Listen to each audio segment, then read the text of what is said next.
Picture a street that smells like low tide, cheap whiskey, and something burning that you probably don't want to identify. Now fill it with 2,000 men who haven't bathed since they left Missouri. Add open sewers running down the middle of a road made of wooden planks laid over actual mud, because the mud underneath is 6 feet deep in places and will swallow a horse whole.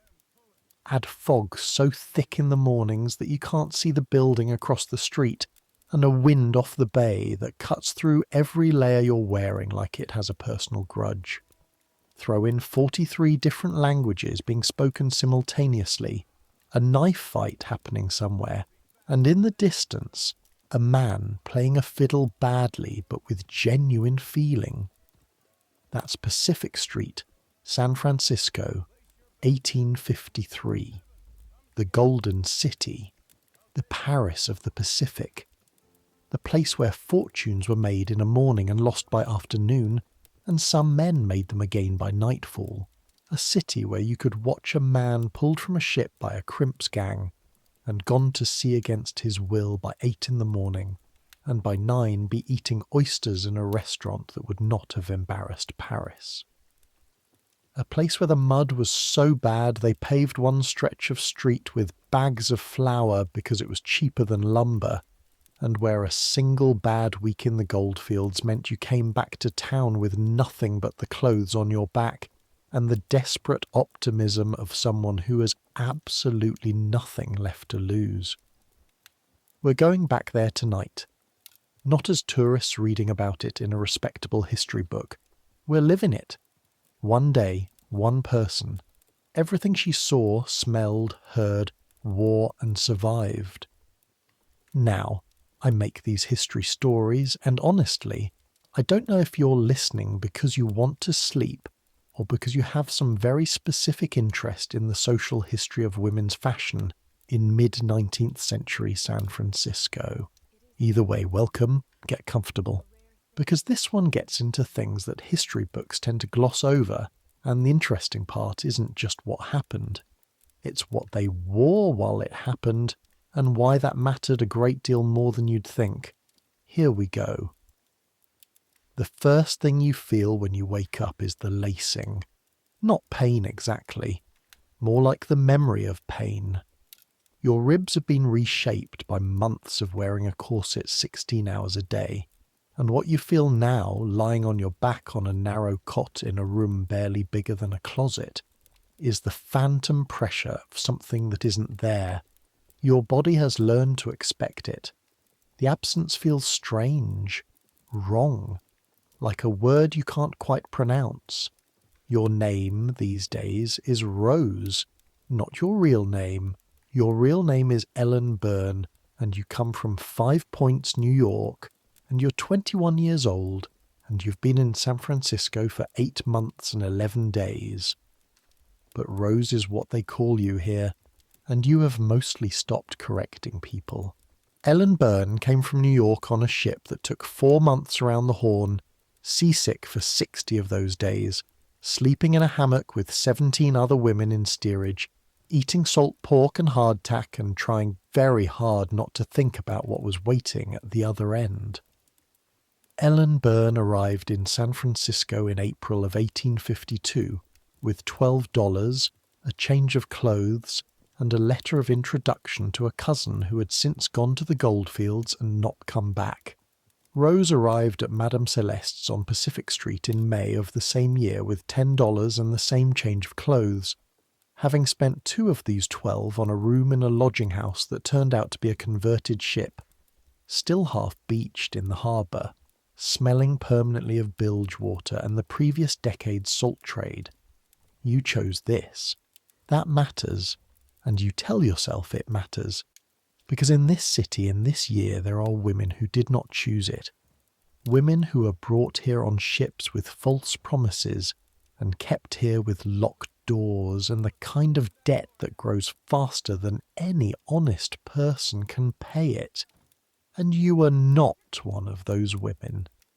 You chose with full knowledge of what you were choosing. At the time, you had $10 and no prospects, and it was either this or the laundry on Sacramento Street where they worked 14-hour days bent over steaming vats for $6 a month. You made a choice. The room is dark. The shutters on the single small window are closed and latched as they always are, because Pacific Street at any hour has an enthusiasm for sound that makes sleep difficult enough without adding light to the problem. Through the shutters you can hear it already. Cartwheels on the wet plank road, the particular slap of boots on sodden wood, someone arguing in Spanish about something that sounds urgent, and underneath it all the constant murmur of the bay, which is never quiet, which is always there, like a breathing thing just beyond the edge of the city. You lie still for another moment. This is the best part of the day, the only part of the day that belongs entirely to you, before you are Rose, before the corset goes on and the dress goes on and your hair is pinned and your face is painted and the smile is located somewhere inside your chest and put on like another piece of clothing. Right now, in these few minutes before you have to be anything other than Ellen Byrne lying in a narrow cot with a thin blanket pulled to her chin, you are just a person, just a body, just someone breathing in the grey dark of an early San Francisco morning. The room smells of tallow candles and the previous night's tobacco smoke, and the particular sweetness of cheap perfume that has been spilled often enough that it has soaked into the floorboards and never quite goes away. The walls are thin, and you can hear, faintly, the sound of Josephine in the next room coughing. Josie has been coughing since November, and it does not get better. You've not asked anyone about it because you do not want to hear the answer. The other sound you can hear, very faintly, is the fog. That sounds strange. Fog doesn't make a sound, but it does something to the city's usual noise, softens it, dampens it, turns the shouts and the clattering and the endless industry of 2,000 men into something muffled and distant, like the city is speaking through a wall. The fog rolls in most mornings off the bay, cold and wet and thick enough that breathing it feels like drinking it, and it burns off by 10 or 11 when the sun finally gets serious about the job. Until then, the city is quieter than it will be all day. You get up. The floor is cold under your feet, cold and slightly gritty. The room has a rug, but it is small, and you always manage to step around it. The boards of the floor were not properly dried before they were laid. Madame Celeste told you once, and so they have warped and shrunk in the dry season and expanded in the wet, and there are gaps between them wide enough to see through, wide enough that the cold air from below comes through in winter like something alive and angry. Across the room, on a peg by the door, hangs your wrapper. This is the thing you reach for first. Every morning, without fail, the wrapper. Now I need to stop here for a moment and explain something, because the word wrapper in 1853 means something specific and important, and getting it wrong would lose the whole picture. A wrapper is a woman's morning garment, loose, comfortable, completely formless, made of cotton or flannel depending on the season, with no boning and no structure and no requirement that your body be anything other than a body. They were considered deeply private garments. Respectable women wore them only at home, only in the hours before they dressed properly for the day, only when no man outside the household would see them. On Pacific Street, the rules about respectable women do not exactly apply, but the wrapper is still private in its way, because Madame Celeste's house has rules. She's very particular about rules, Madame Celeste, which is part of what makes her establishment more successful than many of its competitors. And one of those rules is that before noon The girls dress for themselves, not for the house, not for the clients, who will not arrive until later, for themselves. What that means in practice is that the wrapper is the closest thing to freedom that fits inside these four walls. Yours is blue, faded now from washing, from the alkaline character of the San Francisco water. It was brighter blue when you bought it, from a woman on the street who was selling her clothes to pay for passage back east, who was crying while she sold them, and who you have thought about more than once since. It falls to your ankles and buttons at the throat, and has a pocket on each side, which you use to carry the things that are yours. A handkerchief, a small piece of lead pencil, the stub of a letter from your sister Mary back in New York that you've read so many times the paper has gone soft at the folds. You button it from the bottom up, feeling the cotton settle around you, loose and breathing. Your hands are cold enough that the small buttons are difficult, and you work them with the particular focused patience of someone who has learned to take the small things seriously, because the small things are often all there is. Outside, the fog presses against the shutters. The washstand is in the corner. There's a basin and a pitcher of water that was fresh yesterday afternoon, and is now cold enough that when you pour it over your hands, the cold goes all the way to your wrists. You pour carefully because the pitcher is the good one, blue and white Chinese porcelain that Madame Celeste bought from a merchant on Sacramento Street, and you do not want to be the one who breaks it. You splash water on your face. The cold is a physical shock every single time, no matter how many mornings you've done it. It hits the skin of your cheeks and your forehead with something like violence, and you gasp briefly, and then the cold spreads and settles, and you are awake in a way that no amount of lying in bed and thinking about being awake could ever achieve. You look at yourself in the small mirror above the washstand. The mirror is slightly foxed, dark at the edges, giving your reflection a quality like something seen at the bottom of a well. Your hair is loose, dark brown and tangled from sleep, falling past your shoulders. There are marks on your face from the pillow. Your eyes are grey or green, or some indeterminate colour that changes depending on the light, and in this light, in the dark of the room with the shutters closed and the fog sitting on the city outside, they look the colour of fog themselves. Without the paint and without the pinned hair and without the dress, you look like a girl from 5 Points, which is what you are. You look at yourself for a moment longer than is strictly necessary. Then you look away and pick up the comb. The hair is the first project of the morning, and it is considerable. Yours is long enough that it takes real work to manage.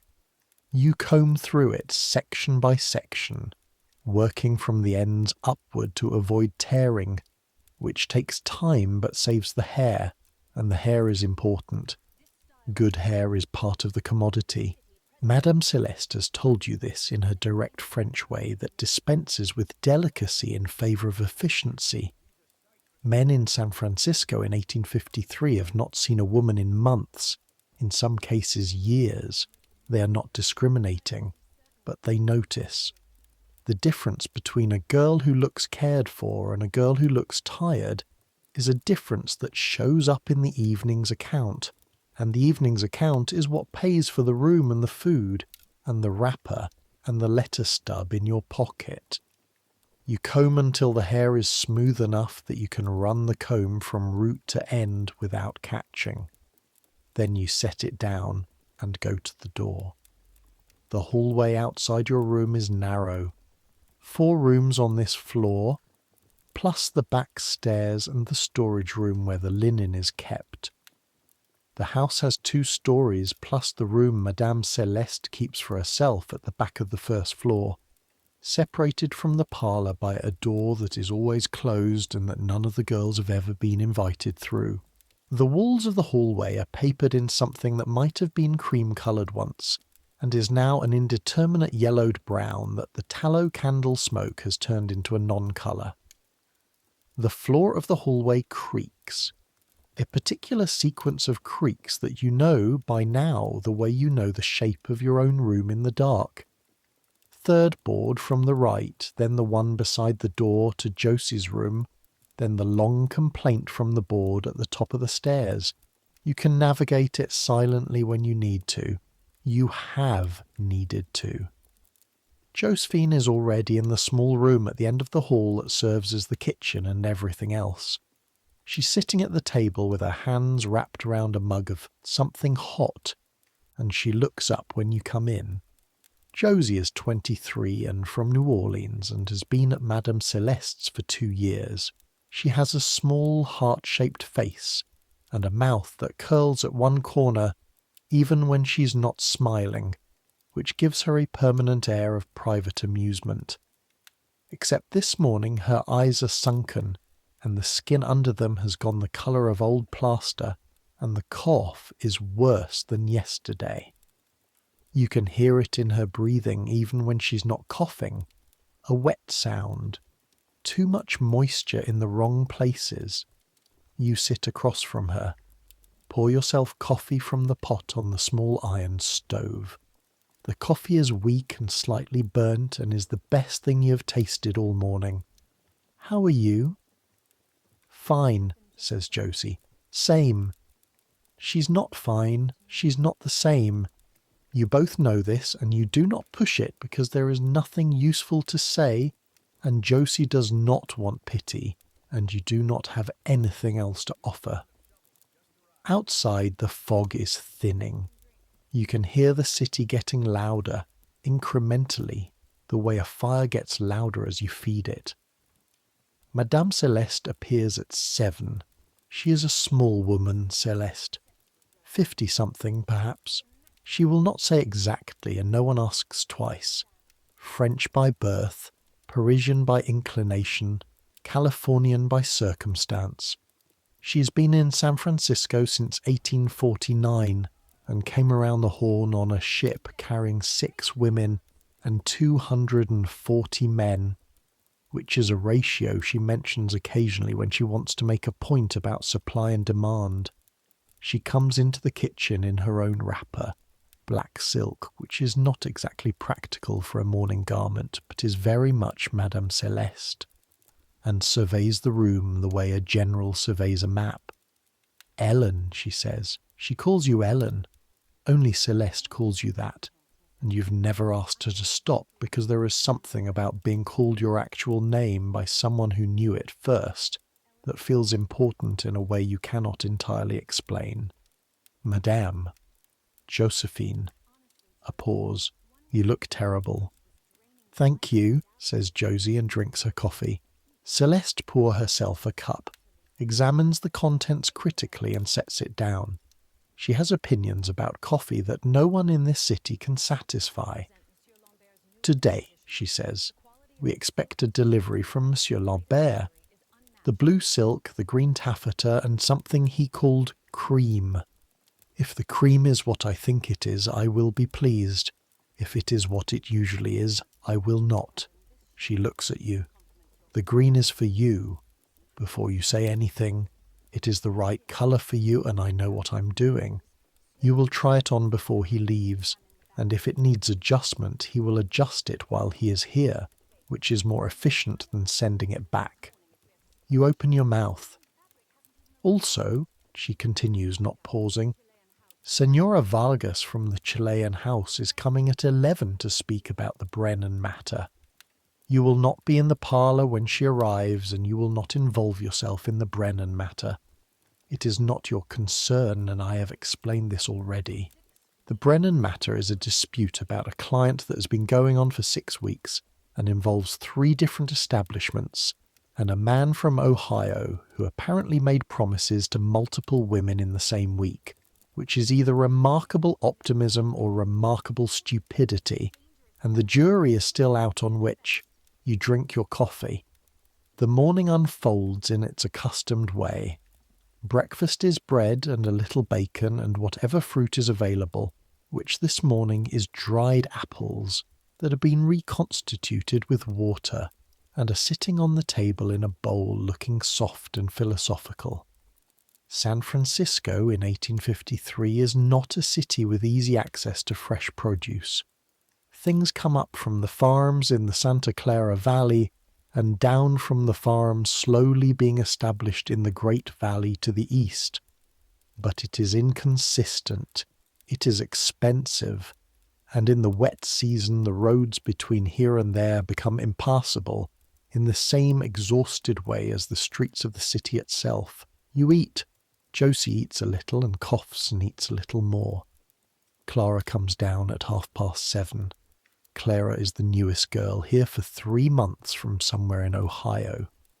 She is 18 and blonde and still has a slightly stunned look about her, like someone who has not quite finished processing the last several months of her life. She sits at the table and eats quickly and says very little, which is her way. The morning routine is not glamorous. It is laundry sorted, rooms aired, the parlour floor swept, and the furniture straightened, the supply of candles and lamp oil checked against a mental inventory. Madame Celeste runs a house that is not, by the standards of the Barbary coast, a low house. There are low houses. You have seen them. The cribs on Sullivan's Alley, the row of thin wooden doors barely wider than a man's shoulders, each one with a woman in the doorway at all hours, calling out in whatever language the man in front of her might understand. Those houses are at one end of the scale. Madame Celeste's is not at the other end either. The top of this particular scale is the French establishments on Washington Street, and the high-class parlour houses that cater to merchants and lawyers, and the men who have made real money and want to spend some of it in circumstances that feel, at least superficially, like refinement. But Madame Celeste's is solid, middle of the scale, clean, which is the important thing, warm in winter. The girls are fed and the clients are decent. Celeste will not put up with a client who isn't, and has made this clear on several memorable occasions that have become something like legend on Pacific Street. It is, in the context of what it is, not a bad situation. You know this. You also know that knowing this does not mean very much some mornings. At 9 o'clock, Monsieur Lambert arrives. He is a small, precise man with a beard he maintains with evident care, and a way of carrying himself that suggests he has opinions about everything, and considers silence on those opinions a form of personal discipline.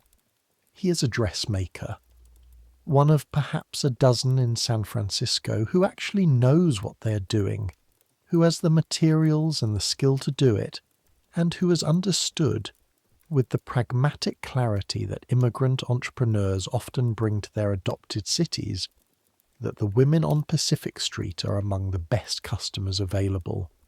He arrives with 2 assistants and a cart and begins moving things into the parlour with the efficient purposefulness of someone who has done this many times before. Madame Celeste meets him at the door and speaks to him in rapid French, gesturing at things that he then examines and responds to with the kind of careful, professional neutrality that is itself a form of commentary.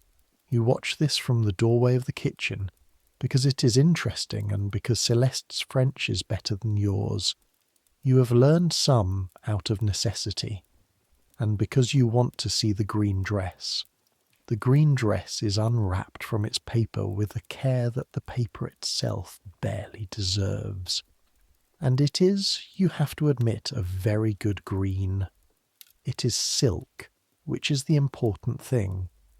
Not all silk is the same, and you have learned, in 8 months at Madame Celeste's, to tell the difference between the silk that has been properly woven and the silk that has been finished with something cheap to give it a sheen it doesn't actually have. This silk moves when Lambert holds it up toward the window. Moves like water, like something alive, catching and releasing the thin morning light with every shift of his hands. The green is the colour of deep sea water seen from above, not bright, not garish, something richer than that, a colour that looks different depending on where the light comes from. Try it, says Celeste. This is the part of the morning that takes the longest and is also, in a way you cannot entirely explain, the most complicated. You let them work. Lambert and his younger assistant, a boy of perhaps 16 who keeps his eyes professionally averted, take you through the process of the fitting. The wrapper comes off first. Underneath you are wearing a cotton chemise, which is your base layer, the thing that goes on before everything else and comes off last. It is plain. It is yours in a way that nothing else you wear quite is, because no one else ever sees it. Then the stays. Now stop. I need to explain this because the word corset and the actual experience of a corset in 1853 are two completely different things, and the distance between them matters. A corset in 1853 is not a piece of shapewear in any modern sense. It is not something you put on and take off in a few seconds. It is a structural garment. It has steel or whalebone boning. Your corset has whalebone because the steel ones are cheaper but stiffer, and Celeste has opinions about this too. And it is constructed to reshape the body from the hips to the underarms, laced at the back, boned throughout. And when it is laced tightly, which it is always laced tightly for the evening and somewhat less so for the morning, it compresses the waist, lifts and shapes the bust, and changes the way you breathe, the way you sit, the way you carry yourself. It changes how you move through the world. That is not an exaggeration. Lambert checks the fit of yours first, before the dress, because the dress is built on the assumption of the corset's presence, and a poorly fitted corset will throw off the whole silhouette. He runs practised hands along the boning, checking for places where the construction has shifted or the lacing has worn. He makes two small adjustments, neither of which is comfortable, though you've long since stopped expecting comfort from this particular garment, and steps back. You stand straight. You breathe in, carefully, into the top of your lungs in the way you've learned to breathe while wearing this thing. Not deep, not from the stomach, but high and controlled, like sipping air rather than drinking it. Lambert reaches for the green dress. It goes on over the corset and the several petticoats that build the shape of the skirt, and the process of getting into it is a two-person job, Lambert and his assistant working together with the practised efficiency of people who do this regularly. Hooks at the back. A great many hooks. The bodice is fitted and the hooks must be done in order from the bottom up, and it takes several minutes even when everyone knows what they're doing. Then Lambert steps back and looks at you. You look at yourself in the long mirror that Celeste had hauled up the stairs at considerable expense and effort, because a dress cannot be properly assessed without a full-length view, and she is right about this as she is right about most practical things. The green silk falls from the fitted bodice to the floor in a movement that is, there is no other word for it, beautiful. The colour does what you thought it would. It goes with the grey-green of your eyes and the dark brown of your hair and the particular pallor that San Francisco's fog and Pacific Street's hours have given your skin.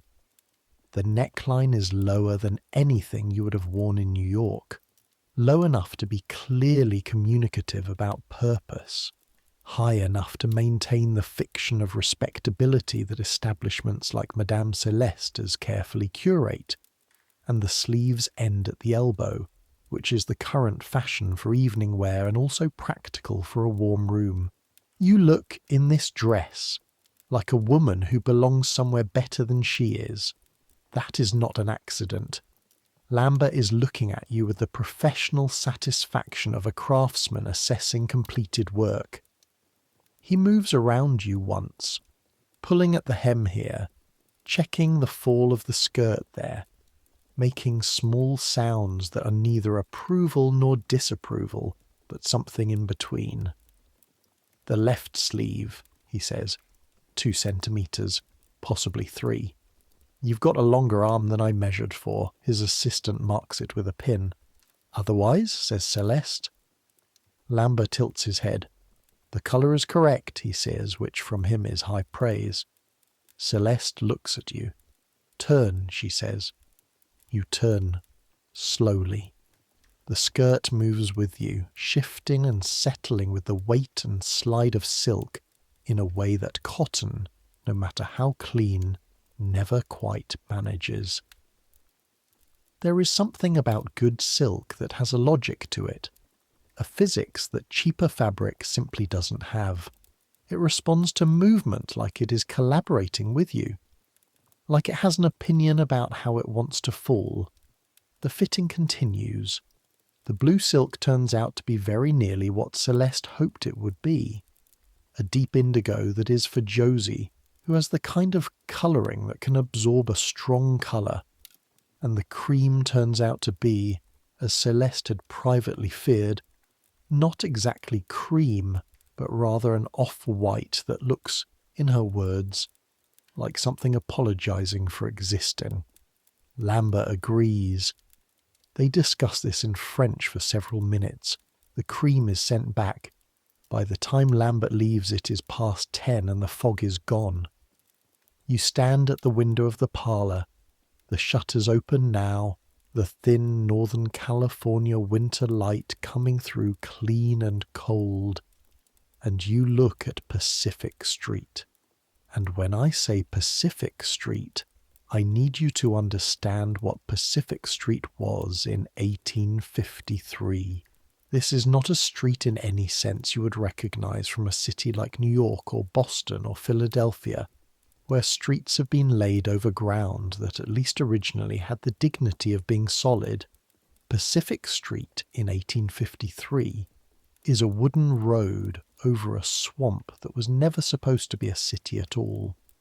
The plank roads, they built them from wooden planks because the alternative was mud that would swallow a wagon, flex slightly underfoot when enough traffic passes, enough that you can feel it through the floor of the building when a heavy cart goes by. The planks rot. They're replaced. They rot again. Underneath, the mud waits with the patience of something that knows it was here first and will still be here long after the planks are gone. The street is already full. Miners. That is the dominant category.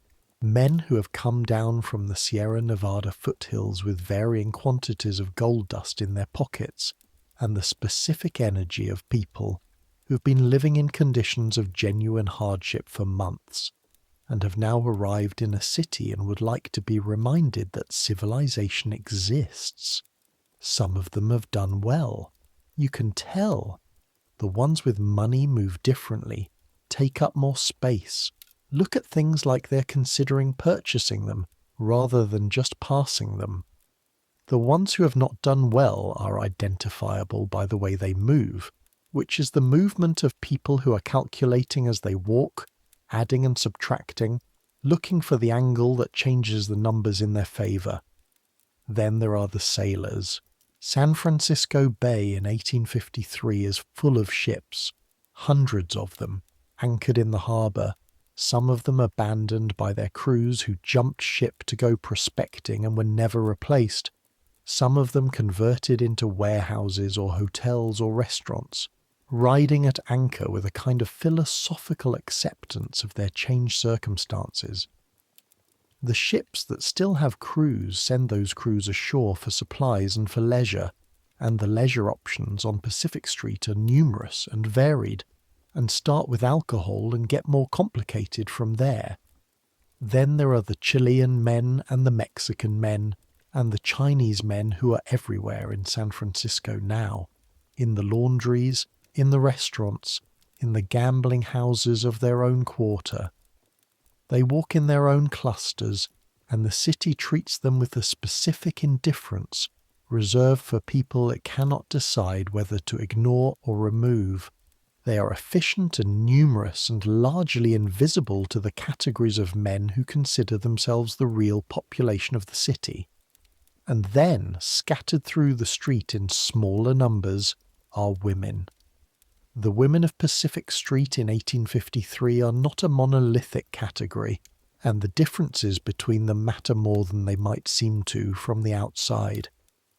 There are the respectable women, the wives of merchants and lawyers and men who have made their money and sent for their families, who move through this street with the particular posture of people who have made a decision about where they're looking and are committed to it.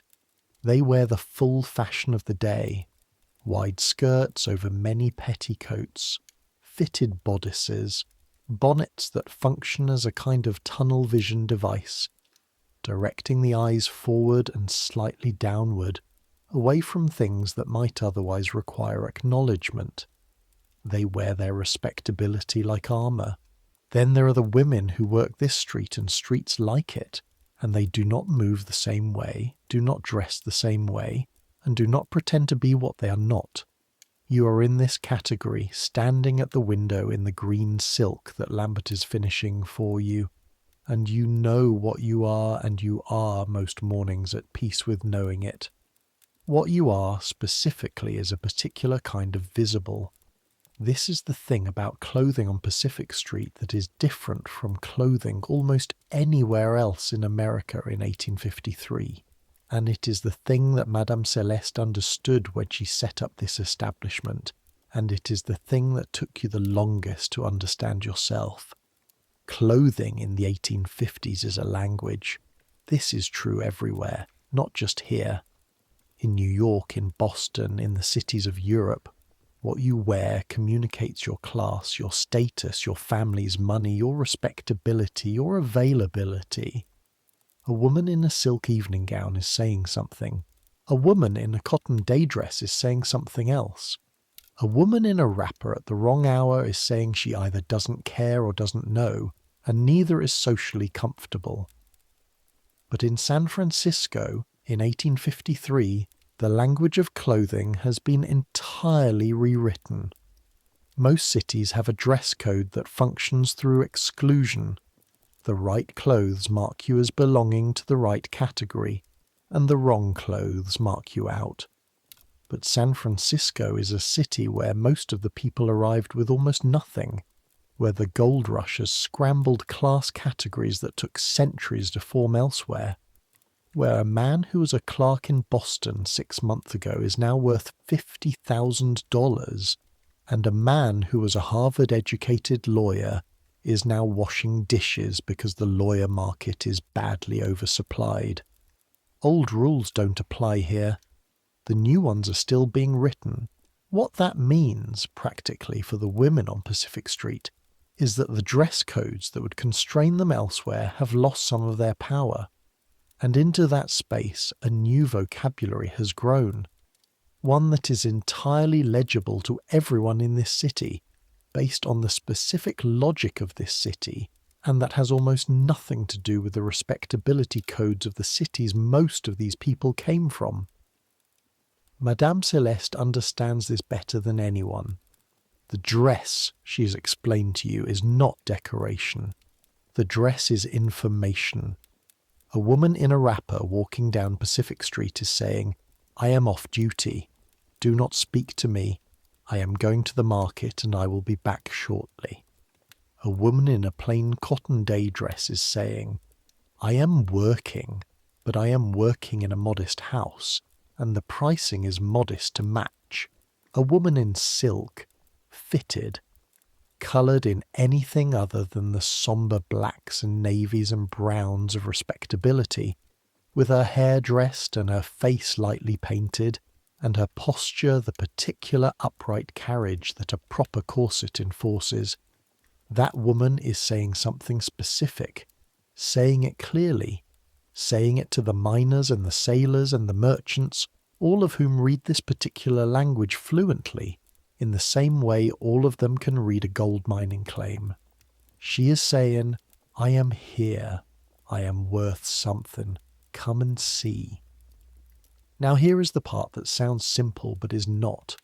The something worth costs money, and money is why the dress matters more than you might expect. Madame Celeste charges more than the houses that put their girls in cotton. She charges more than the houses that put their girls in cheap satin, the satin that catches the light from a distance, but that up close looks like what it is, which is a cheap approximation of something better. She charges more because the silk is real and the corset is properly made and the hair is properly dressed and the face paint is applied with skill rather than desperation. The price of the dress is an investment. The return on that investment is the difference between clients who pay for something good and clients who pay for something cheap, and the difference in what they pay is the difference between being able to afford better silk next season or not. This is economics. This is basic commerce. And the fact that the commodity is something other than fabric or grain or gold does not change the underlying logic. Celeste told you this on your second week sitting at the kitchen table with a cup of her insufficient coffee, in the direct and non-apologetic tone she uses for things she considers important. The dress is not vanity, she said. The dress is business. When you understand that, you'll stop feeling guilty about caring what you look like and start treating it as the professional skill that it is. You think about this as you watch Pacific Street from the window, somewhere down the street, about 3 buildings down, where Sullivan's Alley cuts between Pacific and Broadway. You can see Marisol. Marisol is Chilean.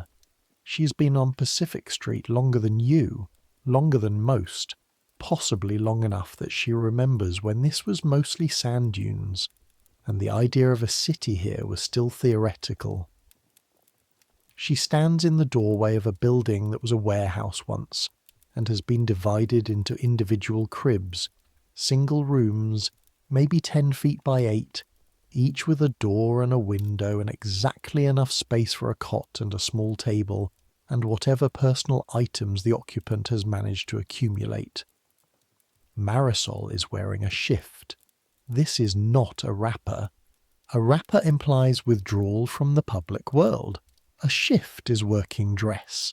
It is a single garment. Loose. Falling to the knee.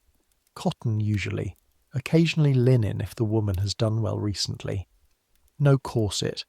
No petticoats. No boning or structure of any kind. Just the body, more or less visible through fabric that is worn to softness.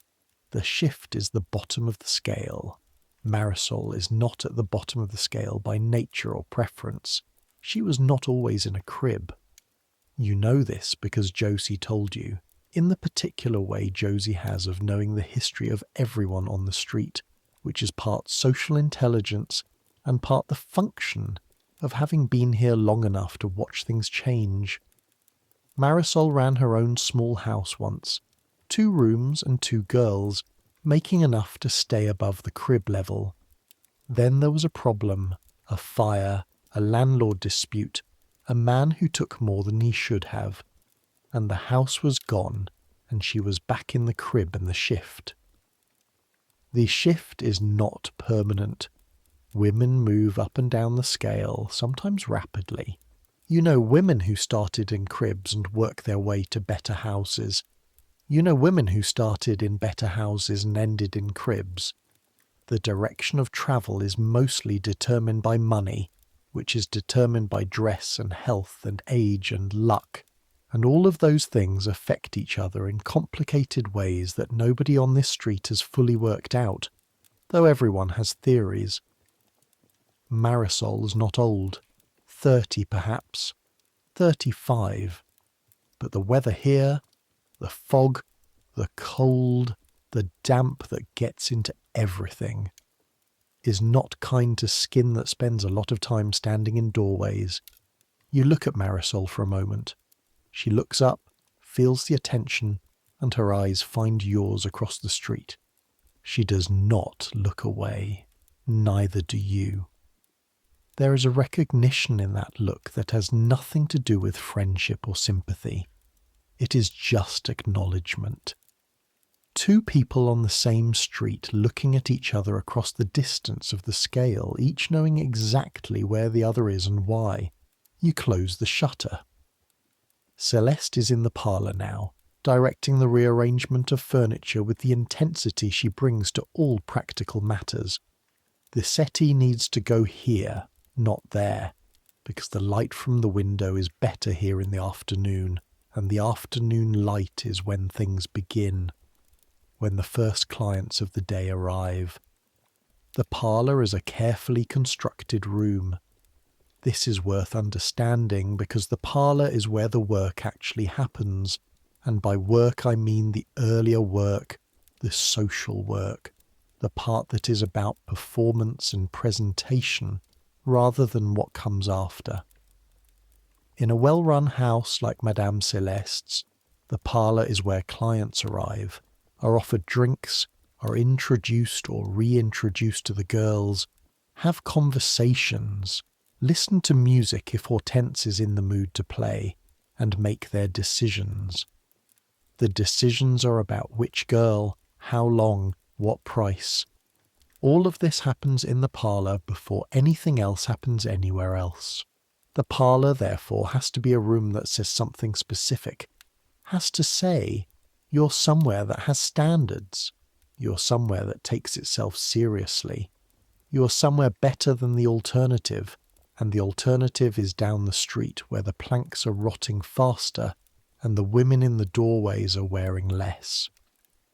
Madame Celeste's parlour has 3 upholstered settees, a rug that was expensive when it was bought and is still decent, a mantelpiece with a mirror above it, 2 oil lamps that give actual good light rather than the sputtering yellow effort of tallow candles, a slightly out of tune upright piano. It has been slightly out of tune since you arrived, a permanent condition that everyone has accepted, and a bar cabinet in the corner that holds the bottles of whiskey and brandy and the single bottle of champagne that is opened only when someone is paying for it specifically. The wallpaper is red, deep red, almost burgundy, with a pattern of small dark flowers that you can only really see close up. The colour is intentional. Red in a parlour in 1853 is not accidental. It is warm, it absorbs candlelight and turns it flattering. It creates the feeling of enclosure and privacy and heat that is the opposite of the cold, foggy street outside. It says, in here it is warm, in here it is different. You stand in the doorway and watch Celeste rearrange the furniture. Ellen, she says without turning around, the green dress will be ready tomorrow or the day after. Until then, the dark blue. The dark blue, your current primary dress. Wool, not silk. Celeste is transitioning you to silk because your clientele has been reliable enough to justify the investment, but you're not fully there yet. But properly cut, properly fitted with boning and structure, and the full treatment of petticoats and corset and hair and face. A good dress, not the green, but good. You nod. There is a whole education in the dresses. This is what you have come to understand, and what you're still in the middle of understanding 8 months in. The education in this particular profession is not what you expected, coming from 5 points with nothing but the idea that you had run out of other options. You expected to learn things about men, about how they work, about what they want and how to give it to them. And you have learned those things. But the education that has been more surprising, more unexpected, and in some ways more useful, is the education in the material culture of the job, the dresses, the cosmetics, the hair, the particular physical performance of the body in formal dress. The corset, for instance, teaches you something about posture that goes beyond appearance. When it is laced properly, you have no choice but to hold yourself upright. Your spine is supported, your shoulders are back. You breathe from the top of your lungs and you carry your head up because the boning doesn't allow you to slump. And that posture, that specific enforced uprightness, changes something else. It changes how people see you before you have said a word. It changes, in some way you cannot fully account for, how you feel about yourself. There is something in the architecture of the dress that creates a version of you that is not Ellen Byrne from 5 Points. Ellen Byrne from 5 Points hunches. She's always hunched. Growing up in a tenement where the ceilings are low and the spaces are small, where you move through rooms sideways to avoid bumping into the 4 siblings also living in those rooms, you learn to make yourself compact. You learn to take up less space as a form of social grace and a practical necessity. The corset does not allow compact. The corset requires presence. And presence. Celeste has explained this in the kitchen over coffee, in the parlour while adjusting your hair, in the brief, sharp sentences she delivers when she has a lesson she considers important. Presence is what they are paying for. Not just the particular mechanics of what happens after the parlour negotiation. Those mechanics are simple and quick, and not, in themselves, particularly remarkable. What they are paying for is the performance, the version of the world in which a woman in green silk with good hair and real perfume and a posture like someone who has never in her life needed to make herself small, is interested in them, has chosen them, thinks they are worth choosing. That is what you sell, Celeste said, the feeling of being chosen. You thought about this for a long time after she said it. The morning passes.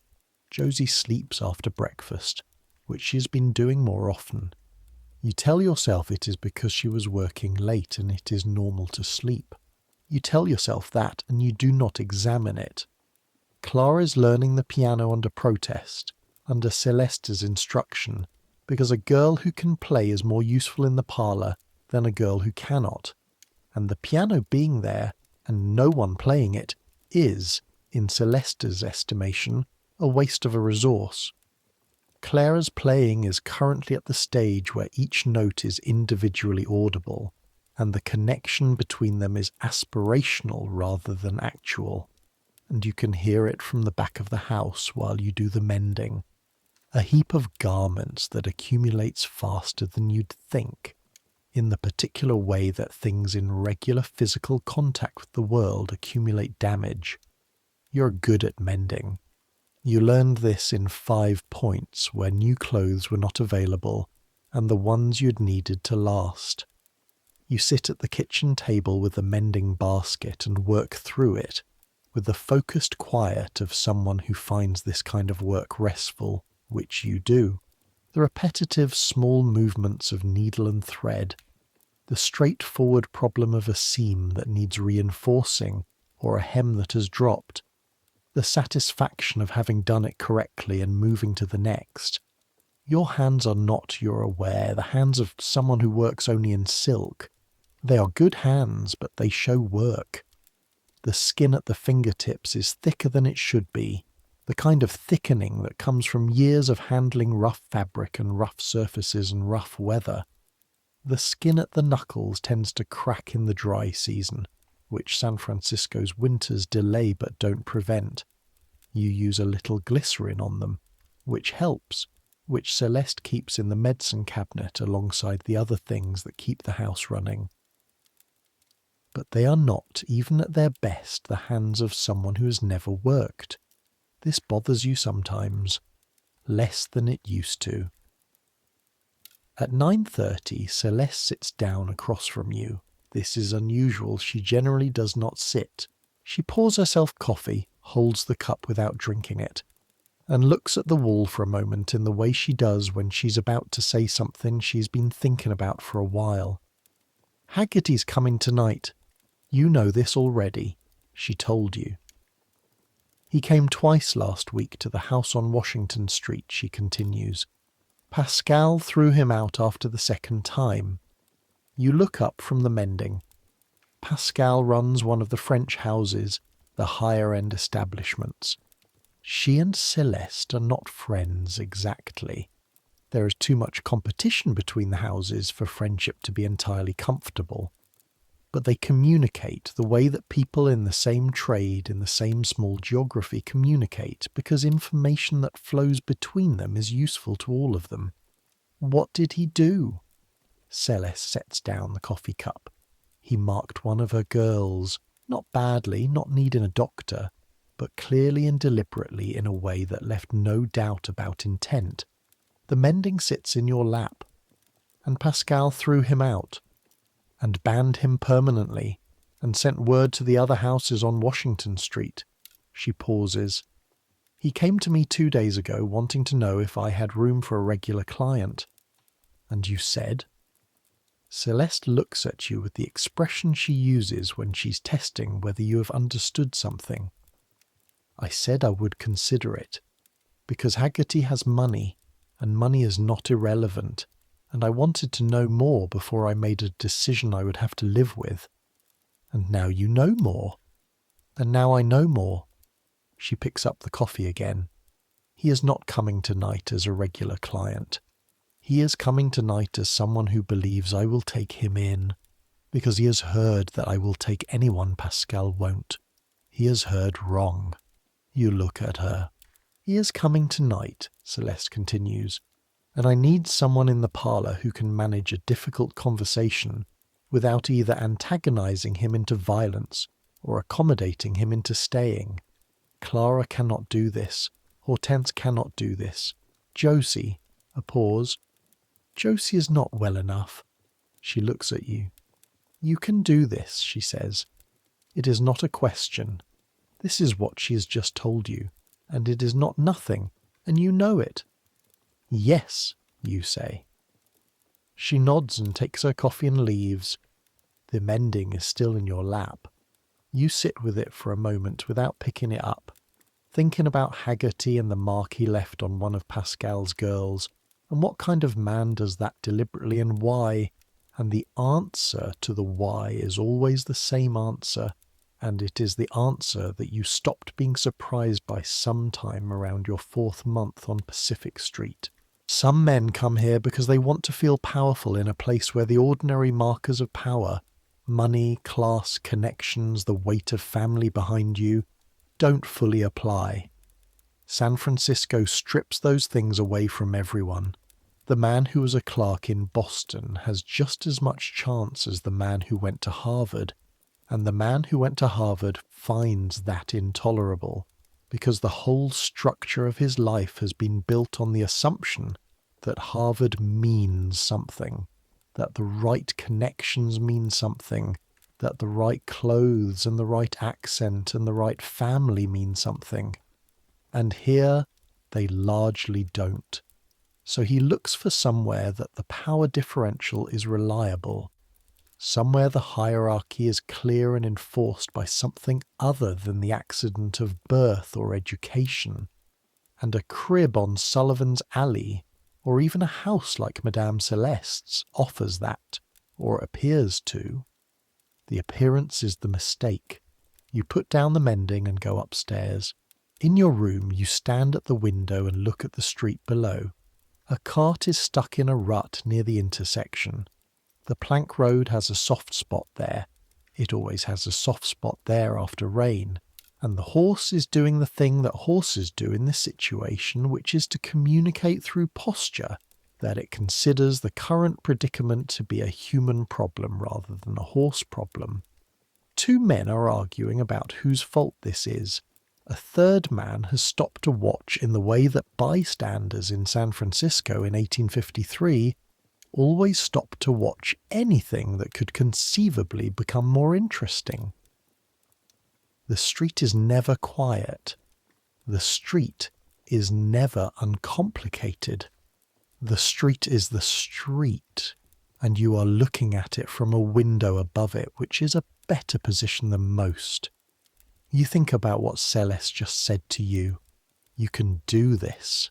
She has been telling you things like this for 8 months in her way, which is the way of someone who does not give empty reassurance, and therefore whose reassurance, when it comes, is worth something. When Celeste says you can do this, what she means is, I have watched you, and I believe this to be true, and I do not say things I do not believe. That is not, in this city, in this year, a common thing. You owe her something for that. Not money. The money is settled. The money is always settled. Celeste keeps meticulous accounts, and the accounts are fair, but something harder to name. The particular debt of having been seen accurately by someone when you were not yet sure what you were. You are going to handle Haggerty. Whatever that means, whatever shape the conversation takes, you are going to handle it. At 10, the Senora Vargas situation resolves itself behind Celeste's closed door, and by noon, you have the afternoon to yourself. You pull on your street dress. This is a third category of clothing, separate from the wrapper and the working dress. Street clothes, day clothes, the things you wear when you need to be outside and need to be neither obviously working nor obviously not. The street dress is simpler than the blue, less structure, less elaborate, still fitted but with a narrower skirt that is easier to navigate on sidewalks that are not, in this city, consistently reliable. It is a dark, serviceable green, the colour of something practical, and you have worn it enough that it fits like a second skin. You braid your hair and pin it up. Apply a small amount of rice powder to your face, not the full evening treatment, but enough to even the skin. Put on your cloak, which is heavy wool, dark, with a hood that can be pulled up against the fog or the rain, and you go out. Pacific Street in the early afternoon has a different character than Pacific Street in the morning. The fog is gone, and the light is that particular clear, cold light that San Francisco produces in winter when it is actually trying. The bay is visible at the end of the street, and the bay in this light is not the grey, miserable thing it is in fog, but something else entirely. Blue, bright, with the particular shimmer of deep, cold water. The hills on the far shore, Marin County, the headlands that bracket the Golden Gate, are sharp and green in the clear air. This city is, in certain lights, in certain moments, genuinely beautiful. You walk down Pacific Street toward the waterfront.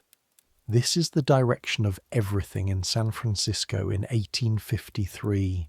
The waterfront is where the city began. The ships that poured men and goods into this bay in 1849 and 1850 and 1851, more than anybody had planned for or could accommodate. Creating the city by accumulation, building it faster than cities have any right to be built, making it up as they went along in the specific spirit of improvisation that the gold rush made necessary, and that has, to some degree, never left. I need to stop here and tell you about the ships, because the ships are one of those things that, if you don't understand them, you miss something fundamental about what this city is and how it came to be. When the gold rush started in 1848 and the word got out, really got out, spread to New York and New Orleans and London and Sydney and Shanghai and every port city in the world that had men with nothing particular keeping them where they were, the ships started arriving in San Francisco Bay at a rate that nobody had planned for and nobody could stop. By 1850, there were hundreds of ships anchored in the harbour at any given time. They came in full of prospective miners and goods and supplies, and then the crews jumped ship, because why sail for wages when there's gold in the ground 60 miles away, and the ships just stayed, anchored in the bay with no crews, hundreds of them, and the city needed space, needed warehouses and hotels and offices, and the ships were right there, and so people started moving onto the ships, converting them, cutting holes in the sides for windows, building stairs up from the dock, covering the decks with roofing material to keep the rain out. You pass 3 of them on your way to the waterfront. The Niantic, which is now a warehouse and has been for 2 years, the Euphemia, which is a storage facility for a mining supply company, and a smaller brig whose name you don't know that appears to be serving as some combination of rooming house and tavern, with men going in and out in the way that men go in and out of places that serve both functions. The ground you're walking on in some places is not ground. It is fill, ballast stones from ships, sand from the dunes that used to stand here before the city ate them, garbage and debris, and occasionally the kind of improvisational construction material that 1850s San Francisco finds entirely normal. Whole streets are built on pilings over the water. Whole blocks that look solid are not technically solid, not in the way that the ground in New York or Boston is solid, having been ground for centuries rather than months. The city is still, in some fundamental way, improvised. You reach the waterfront itself, the zone between the actual buildings and the actual bay, and stop the bay. From street level, in the clear afternoon light, it is a staggering thing. The harbour is full, not the abandoned ships of 1849 anymore. Most of those have been dealt with one way or another, but the working ships, the ones that are still arriving and departing and making the commerce of this city possible. Clipper ships with their enormous sails furled at anchor, steamships with their iron hulls, the smaller river boats that travel up the Sacramento and the San Joaquin to the towns of the interior, ferry boats, small working craft. The smell is salt and tar and fish, and something chemical from the tanneries upwind. A man is selling oysters from a cart near the water's edge. You stop and buy 2, eating them standing there with the cold coming off the bay, which is its own particular flavour of cold. Not the dry cold of winter in New York, but a wet cold. A cold with weight and presence. A cold that reminds you that you are at the edge of the Pacific Ocean, which is very large and very cold and goes all the way to Asia from here. The oysters are extraordinary. San Francisco has extraordinary oysters. This is one of the few unqualified goods in the city's catalogue. The bay is cold and clean enough here in 1853 to produce shellfish of a quality that makes the oyster bars of the city a genuinely excellent reason to stay. A ship is coming in. A clipper, by the look of it. The kind of ship that makes the run from New York around the Horn in something like 3 months when the winds are right. It is moving under reduced sail, slowing as it comes through the Golden Gate and into the calmer water of the bay. And there is something about the sight of it, the size of it, the way it moves, the amount of ocean it implies, that always does something to you that you don't have a word for. That ship came from New York, or from Boston, or from New Orleans, or from London, or from any of the places that ships come from to end up here. It has been at sea for months. The men on it have been living on that ship for months, seeing nothing but water and the occasional other vessel, eating salt pork and hardtack, sleeping in hammocks in the dark below decks, and now here they are, in San Francisco, in this city that should not exist and does anyway, through the sheer accumulated force of human want. You watch the ship for a while, then you turn away from the water and start walking north, up toward Broadway and the streets above it, toward the higher ground where the city begins to climb toward the hills, you should tell you about Telegraph Hill.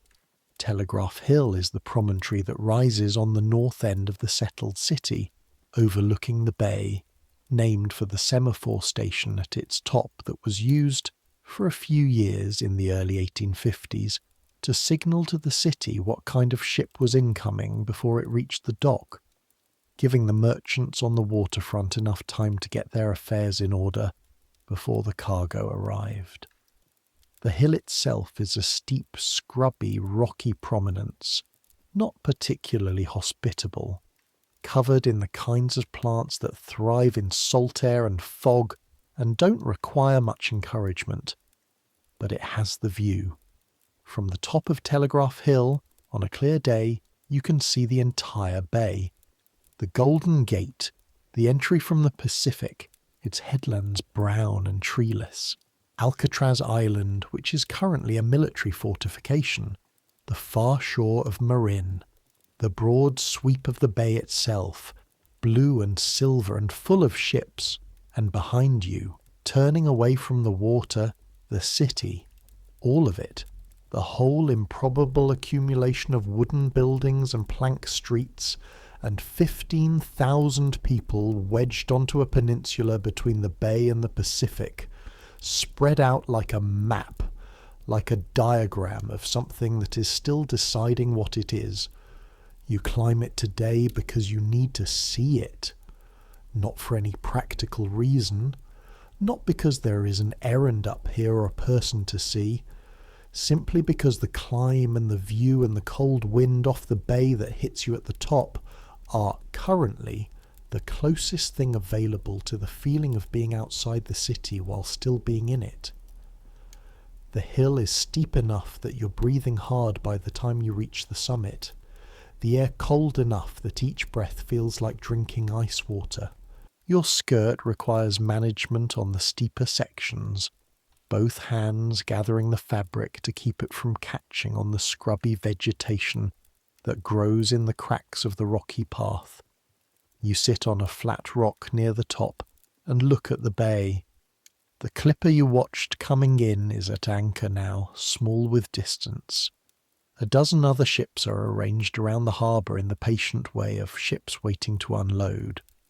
The water is bright and cold and stretches to the Golden Gate, beyond which is the open Pacific, and then, eventually, after a very long way indeed, Asia. You think about Celeste sometimes when you look at this view. Celeste came here from Paris. Not directly. She moved through New York, then New Orleans, then the slow progression of ports that the gold rush was drawing women toward with the inexorable logic of economics. She does not talk much about Paris. You have gathered that it was not, for her specifically, a good place, and that the leaving of it was not entirely voluntary and was not entirely involuntary, which is a category of thing that you understand better than you once did. But she got here. She made something here, in a city with no rules and no history and no social structure complex enough to keep her out. She made something real. That is not nothing. The wind picks up. You pull your cloak tighter.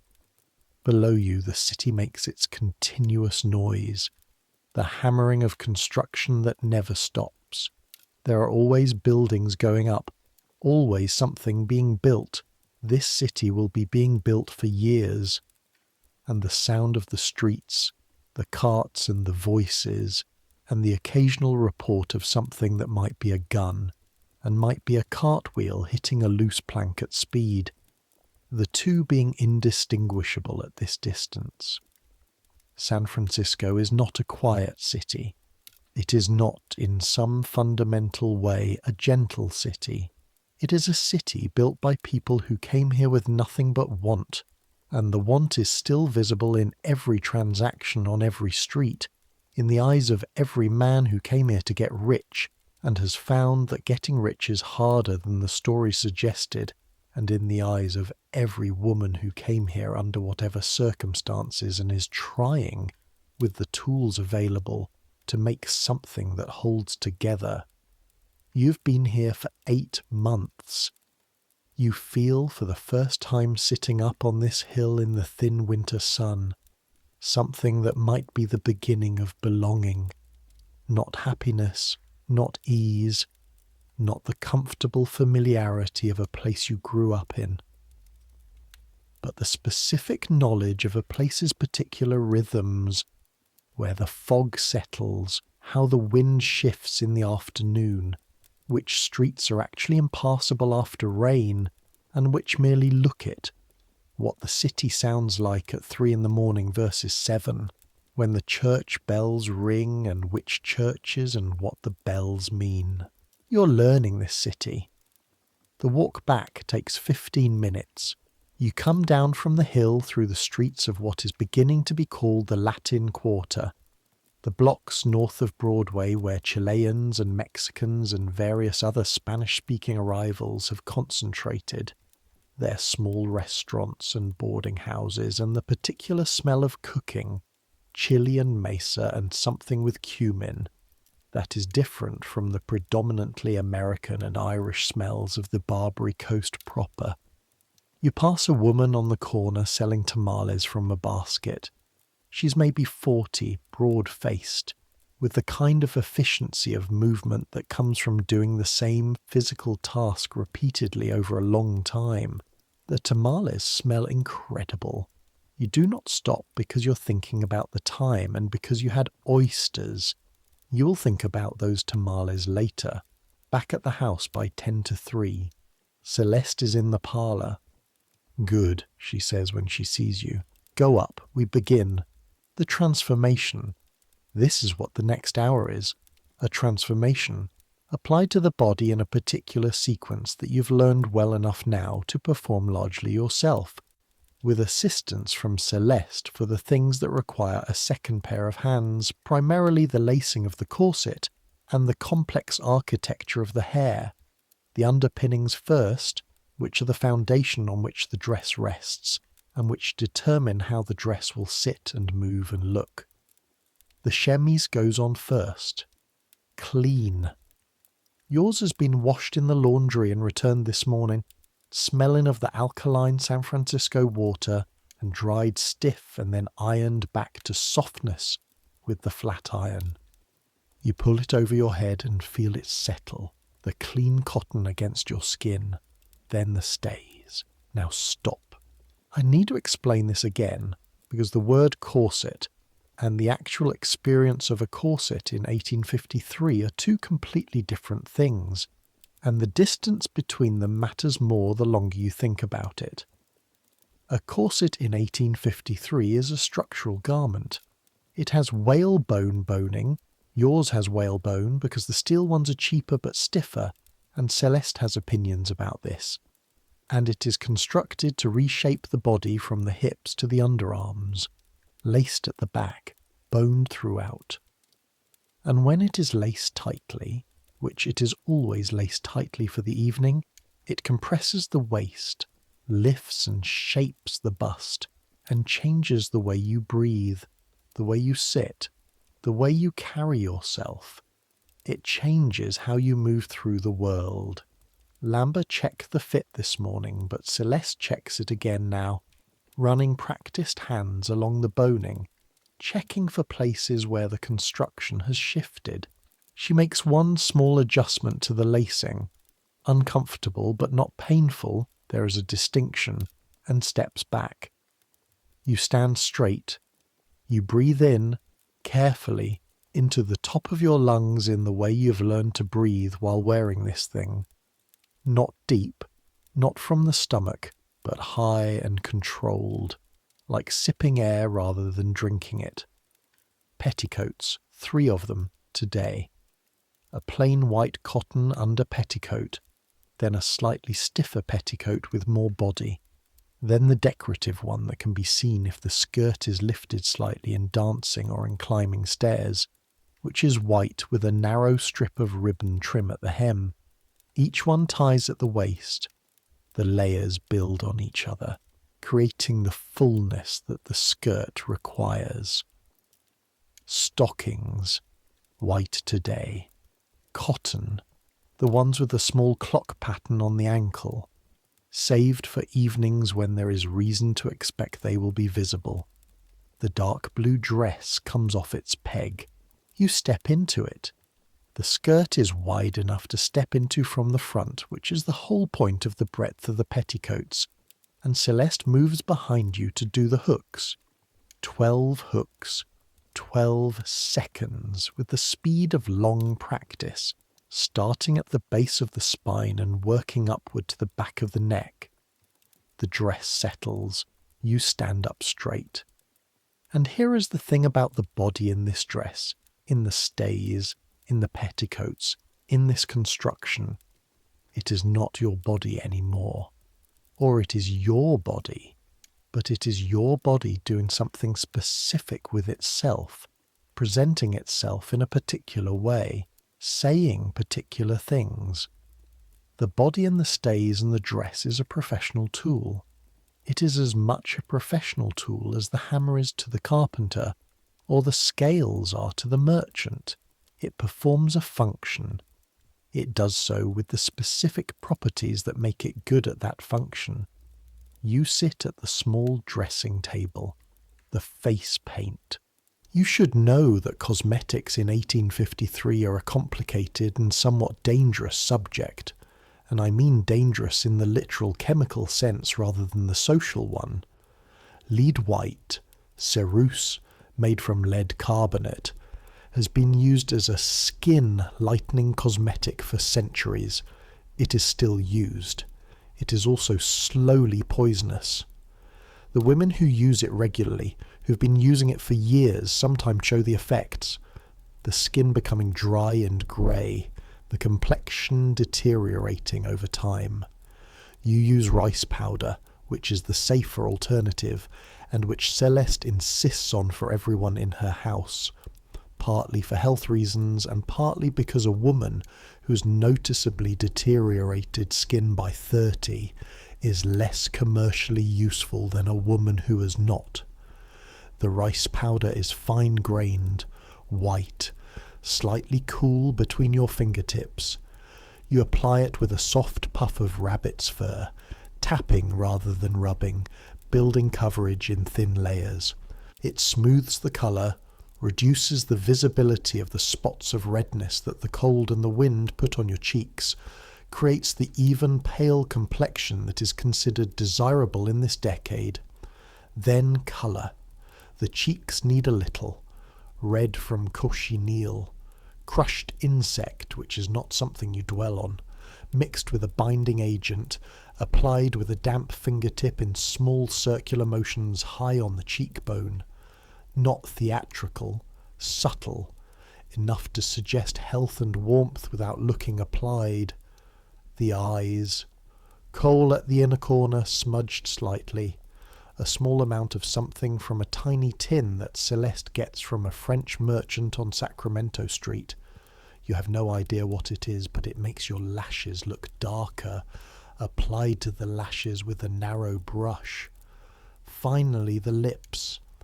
A small amount of colour mixed from ingredients Celeste controls and considers her professional secret. You look at yourself. The woman in the mirror is not Ellen Byrne from 5 Points. She is not exactly Rose either. Rose is a name, not a person. The woman in the mirror is something that both of them are in the process of constructing, that exists in the space between them, that wears the dark blue dress and the stays and the careful cosmetics and the particular expression, not quite smiling, not quite serious, precisely calibrated, of someone who is at work. Hair, says Celeste. The hair is the final and most time-consuming element. Yours is long enough to be an asset.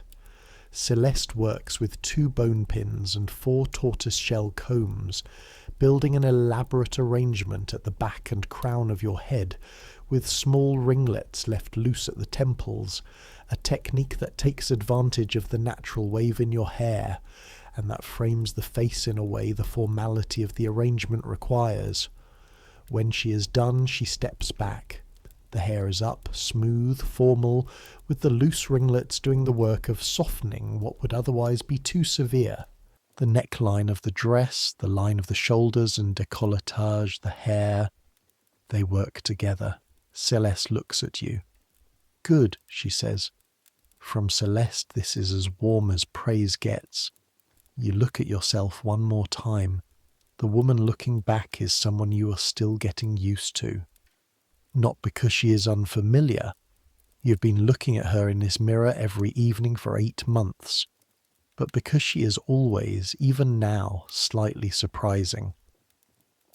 The distance between Ellen Byrne in the morning and the woman in the blue dress in the evening is real, not false.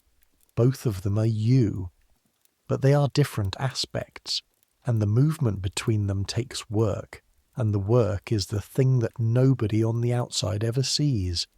What they see is the dress, the hair, the face. What they do not see is the ache in your ribs from the lacing, already building at 4 in the afternoon and going to be considerably more pronounced by 10. The specific tiredness of standing for hours in a room that is too warm, with the weight of the petticoats and the constriction of the boning, performing the particular attentiveness that the job requires.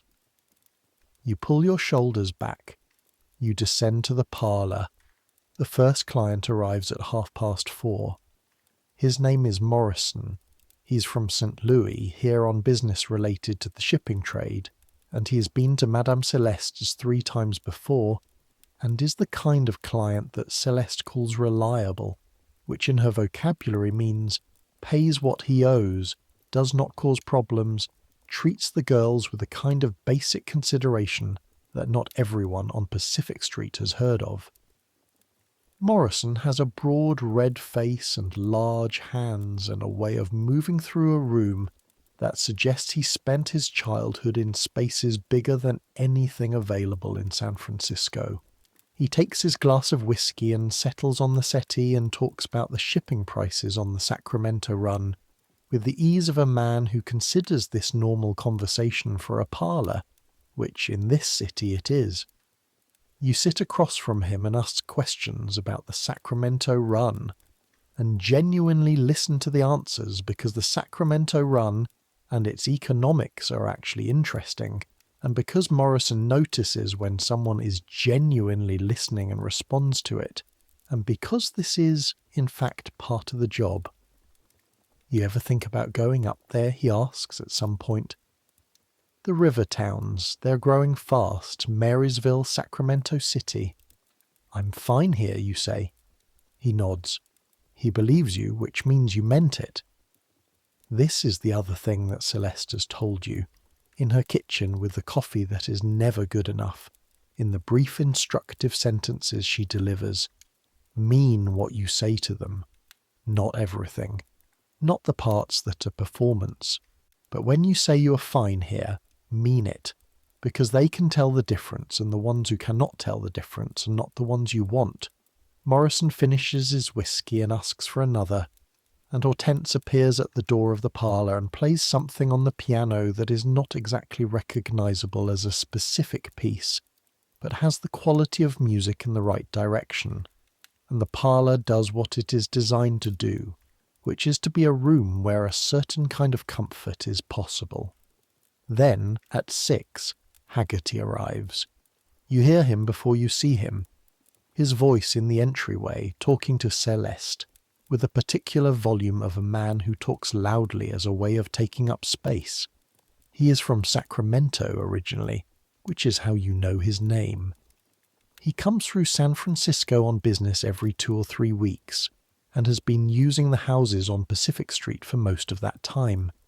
He is not an unusual type. He is a common type.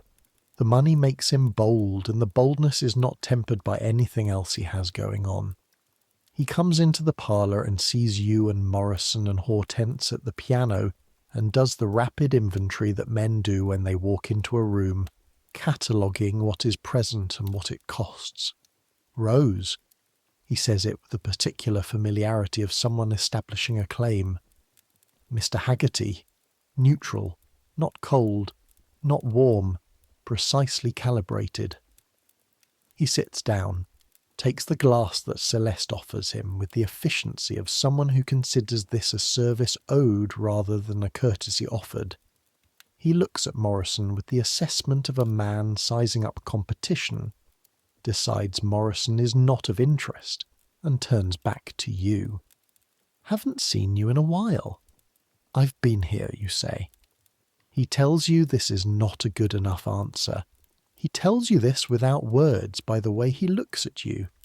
The slight narrowing, the thing that happens in the eyes of men like Haggerty when they encounter something that is not immediately compliant. You look back at him, not defiant, not submissive.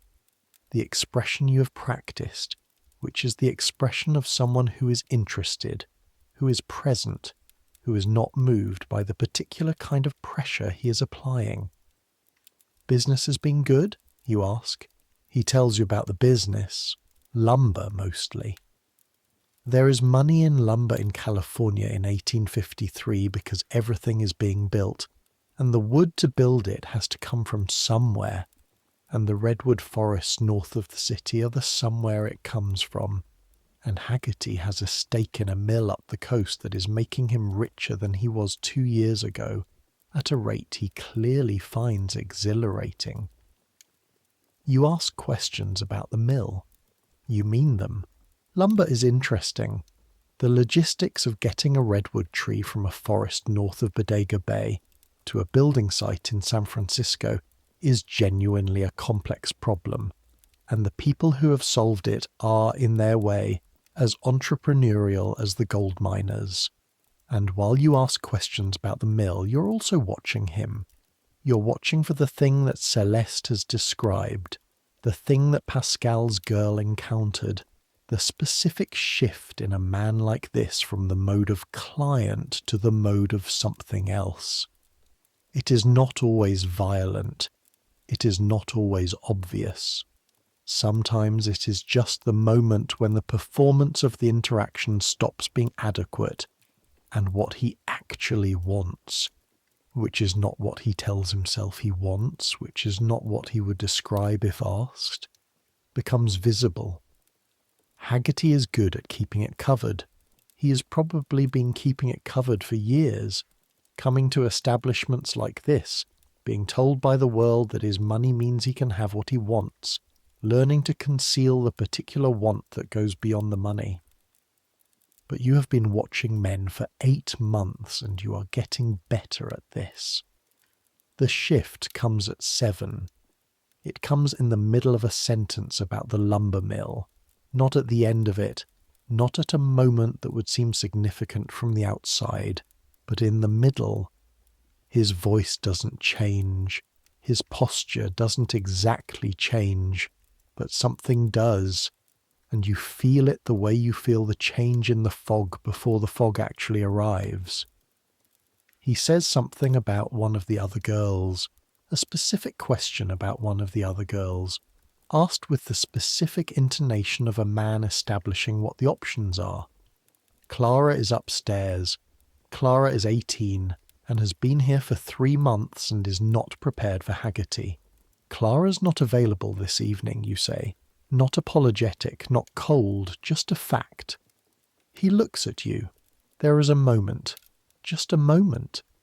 The kind of moment where a room can go in different directions depending on what happens next, and what happens next depends on you and on Haggerty, and on which version of Haggerty is going to be present for the rest of this conversation. She looked available earlier, he says. She's occupied, you say, which is a different thing from not available. And you can see him notice the difference because men like Haggerty always notice this kind of thing. With who? And here is where you make the decision that Celeste has, you now understand, been preparing you for. With no one you need to think about, you say. Clara is not going to be part of this evening. I can tell you who is if you'd like. He looks at you for a long time. His glass is mostly empty. The whiskey has warmed him. and the warmth has done its usual work, which is to simplify things.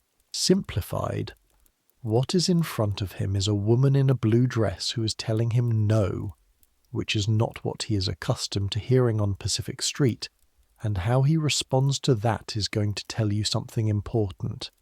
He laughs, not a warm laugh, but not a dangerous one either. The laugh of a man who's been surprised and is deciding whether to be annoyed or amused by it, and has, for the moment, landed on amused. You've gotten bold, he says. I've gotten clear, you say. It's different. Another pause. He turns the glass in his hands, looks at it, then looks at you again. Pascal's place threw me out, he says. The directness of it surprises you. He's not pretending that you don't know. I heard, you say, and Celeste told you I was coming. Yes. So this is the speech. There's no speech, you say. This is just a conversation. You have money and you want to spend it on something good. That's not complicated.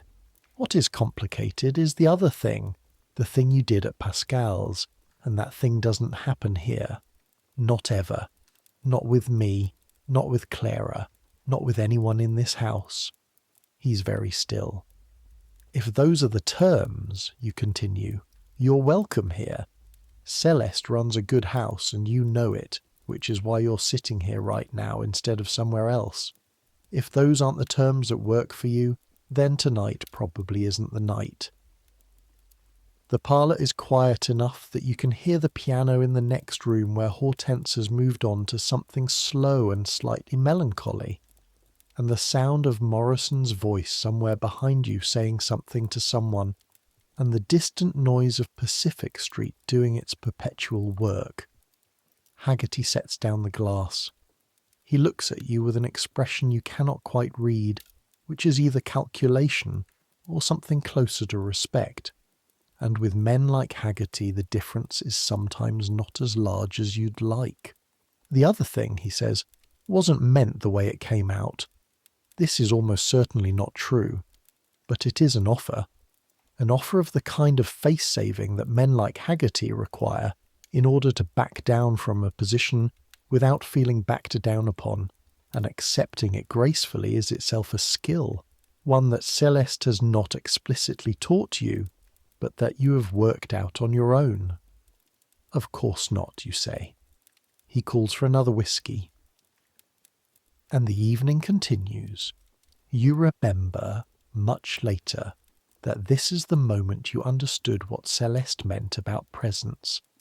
Not the presence of the dress, or the posture, or the carefully constructed appearance of the woman in the blue mirror. The other kind. The presence of actually being in the room, of knowing what you want and not being moved from it by the weight of someone else's want pressing against yours. The dress helps. The stays help. The height they give you, the uprightness, the way they require you to inhabit the full space of your body rather than contracting away from it. All of that helps. But it starts before the dress. It starts in the wrapper, at the washstand, in the moment with the cold water on your face, when you are Ellen Byrne and nobody else and nobody needs anything from you yet.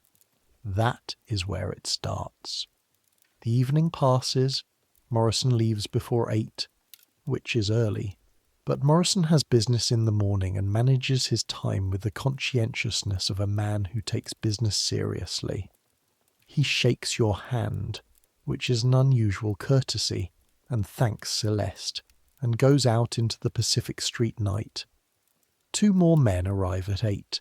A miner named Farrell, down from the Calaveras County camps for the week, who is clean and quiet and nervous in the way of men who have been in the mountains for months without much human company, and a man named Szabo who says he is from Hungary and is working as a surveyor, and who talks with the animated intelligence of someone who has seen things and wants to describe them to anyone who will sit still.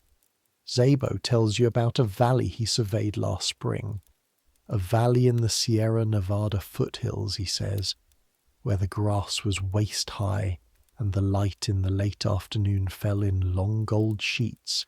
Between the pines and the creek ran over granite so clean you could see the bottom 15 feet down. He had to leave because the work moved on, but he says he has been thinking about it ever since. Like a dream, he says. Like the opposite of a dream, you say. A dream you can go back to. He looks at you. Something in his expression shifts. Yes, he says, exactly. This is the thing about this work that nobody tells you and that you have had to discover by living it.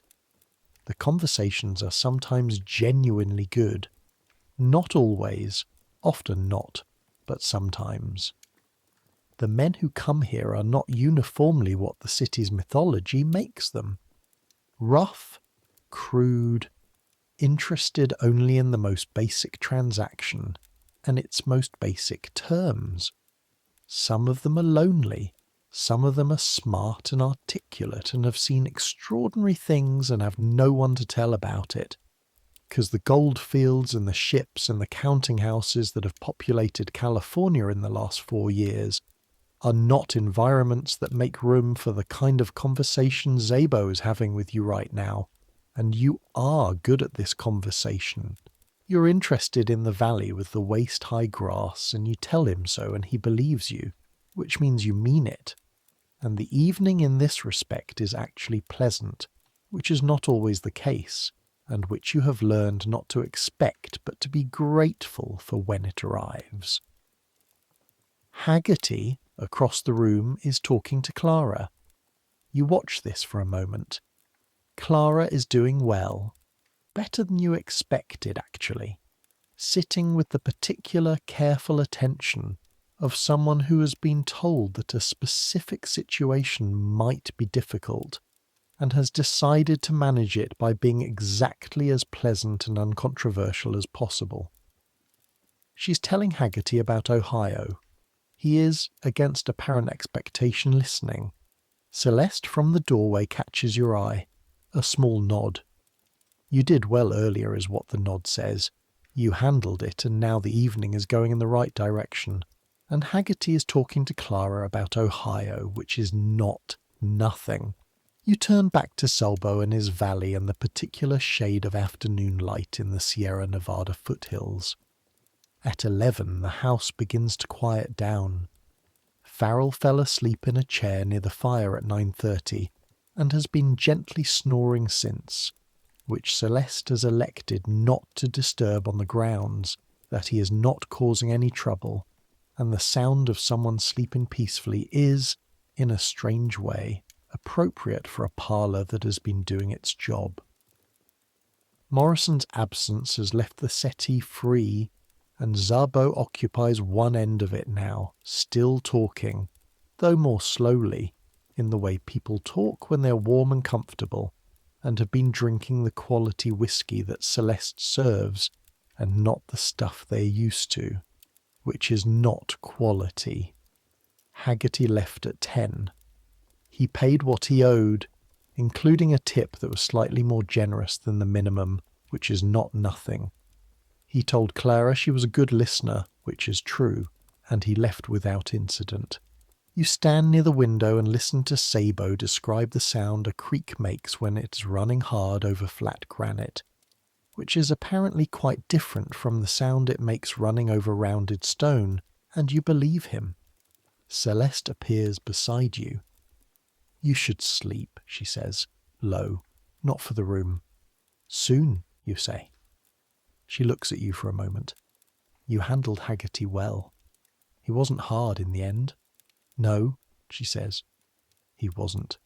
But he might have been, and you were ready for it, and that's the whole point. She moves away back into the room to the last small tasks of the evening. You look out the window.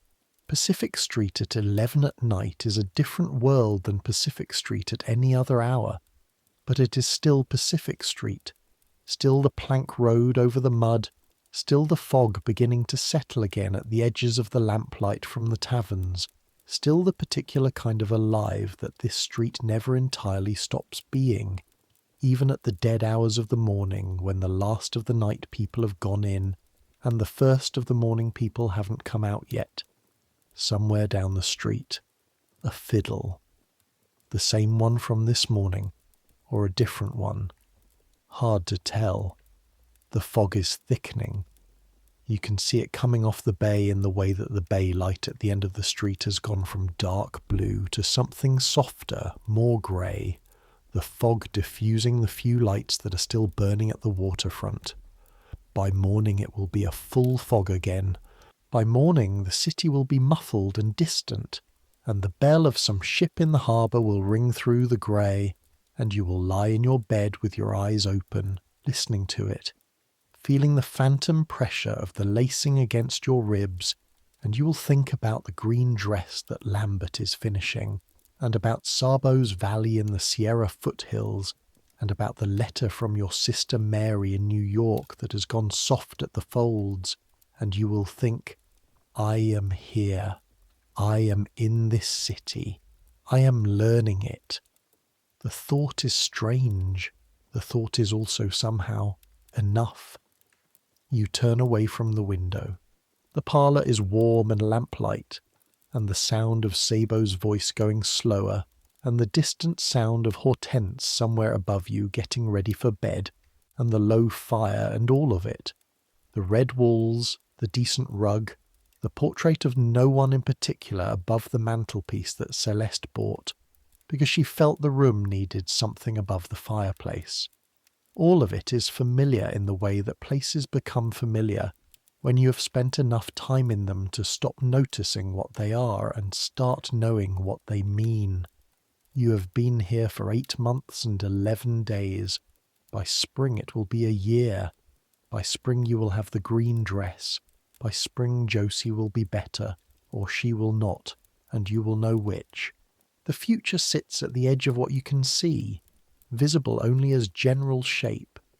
The outline of a year you haven't lived yet, the silhouette of a person you're in the process of becoming, the dim suggestion of a city that is still building itself, still deciding what it is, still in the process of becoming something that doesn't quite have a name yet. You don't know what any of it will look like when it gets here. That's all right. You've learnt something in 8 months on Pacific Street that they don't teach you in 5 points, and they don't put in letters, and they don't say in polite company.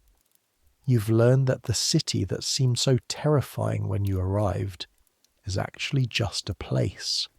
A hard place. A complicated place. A place that will test you in ways you didn't expect, and ask more of you than seems reasonable, and offer you in return things that are not exactly what you came for, but are possibly more useful. And the dress helps. That is not a small thing. That is not vanity, and it is not delusion, and it is not the lie that some part of you suspected it might be when you first put on the blue dress and looked at the woman in the mirror who was not Ellen Byrne from 5 points. The dress helps because it requires something of you. It requires the straight back and the lifted chin, and the breathing that comes from the top of the lungs, high and careful, like someone who is present, like someone who is taking up exactly the right amount of space. Not more, not less. Exactly right. That is not a small thing. You go upstairs. The attic room is cold, as it always is. The window is dark. Through it, fog. The city reduced to sounds. The distant fiddle, finally done. A horse somewhere. The water, always the bay with its patient tidal respiration. You undress carefully, in reverse order. The hair first, unpinned with the same precision it was pinned. The tortoise-shell combs set on the small shelf above the washstand. The face powder and the kohl and the colour. Off with the soft cloth damp with the little bit of cold cream that Celeste keeps for this purpose. The woman in the mirror returns to Ellen Byrne gradually with each thing removed. The dress, the hooks in reverse order, easier than going in, the petticoats untied, the stays last.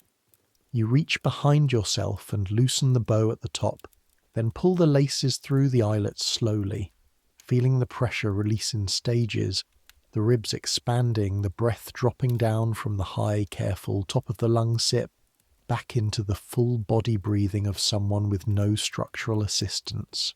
You exhale. The sound of it is longer than you expected. You stand in your chemise with the cold of the room on your bare arms and your hair loose and your face clean, and you breathe for a moment just because you can. Then you put on the wrapper, the blue faded wrapper with its 2 pockets, one of which has the handkerchief and the lead pencil, and the letter from Mary gone soft at the folds. You get into bed. The straw mattress, the thin blanket, the sounds of the city continuing beyond the shuttered window. Lower now, the city's nighttime voice rather than its day voice, but still present, still continuous, still the steady background noise of 15,000 people not entirely sleeping. You close your eyes. The last thing you hear is the fog bell somewhere out in the harbour, the bell they ring to warn the incoming ships of the proximity of the shore, and the sound of it comes through the walls and the shutters and the fog itself, low and regular and patient, like something that has been doing this long before the city was here and will go on doing it long after. The city underneath you breathes.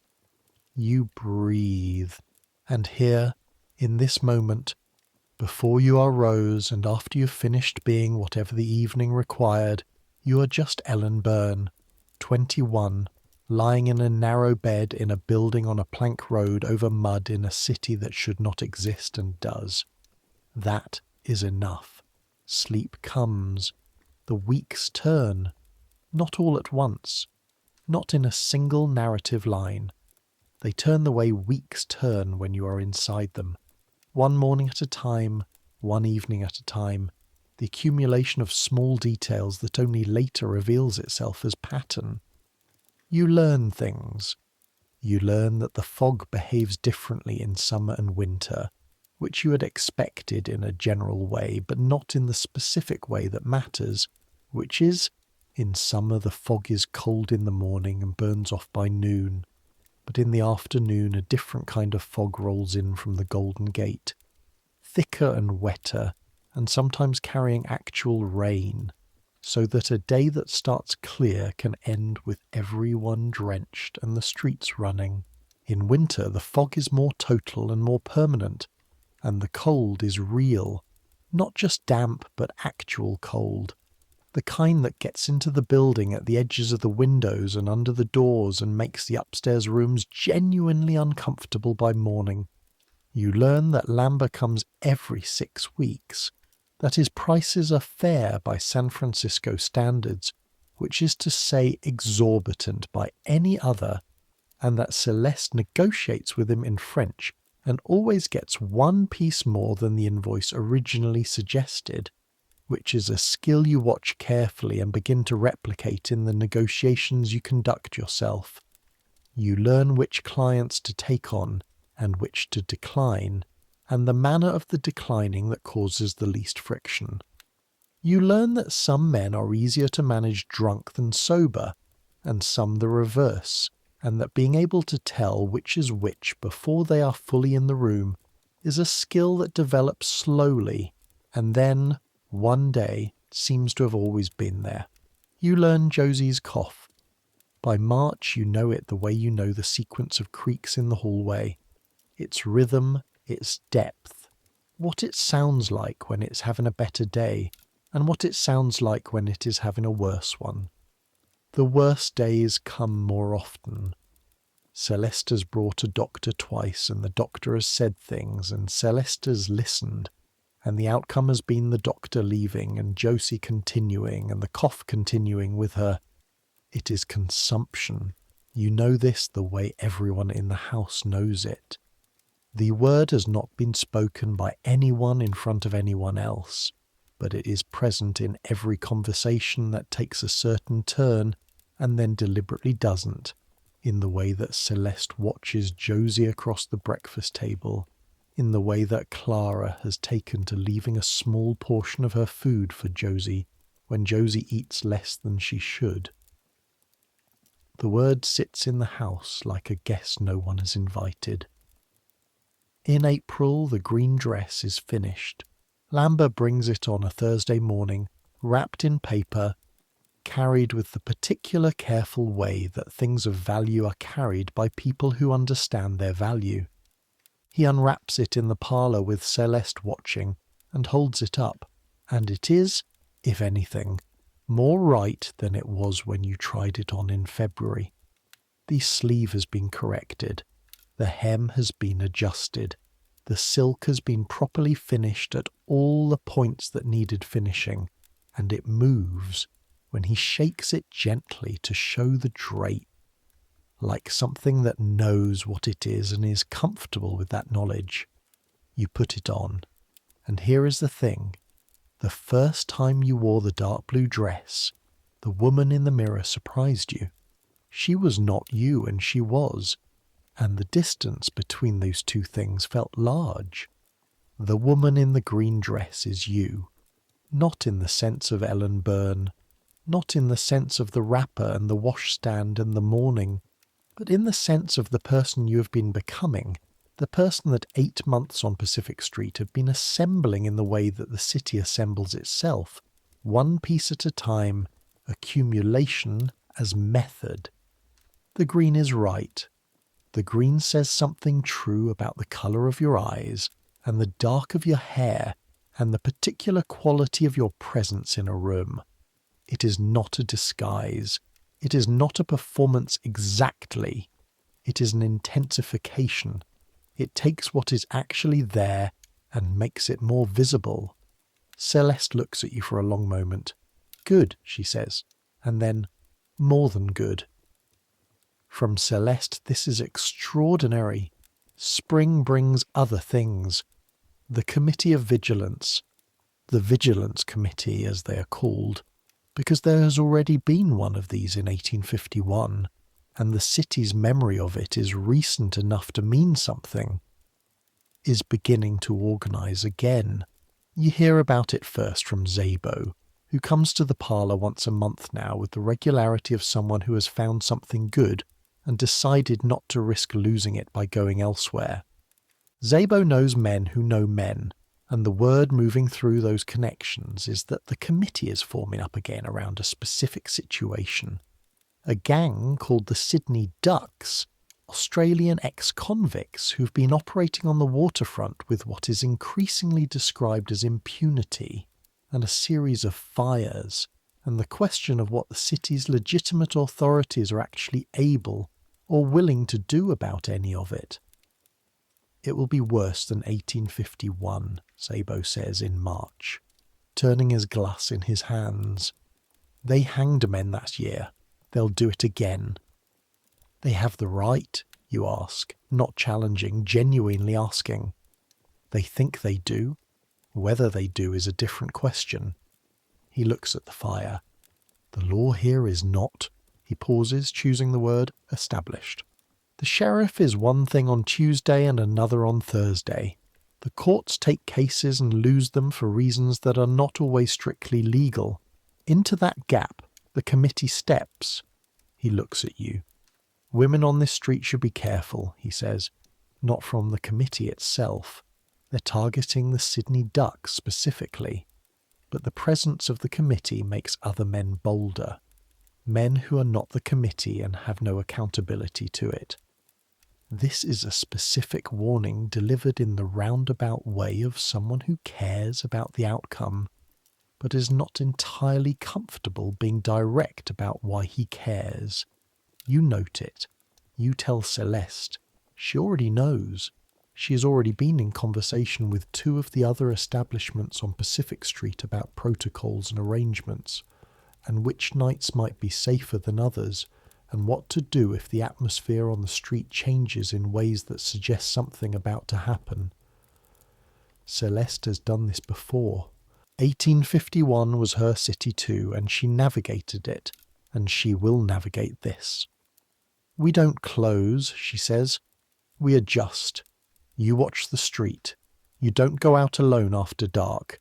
If there is noise that sounds like a mob rather than a tavern, you come in and you stay in. A pause. And you tell me what you see. You tell her what you see.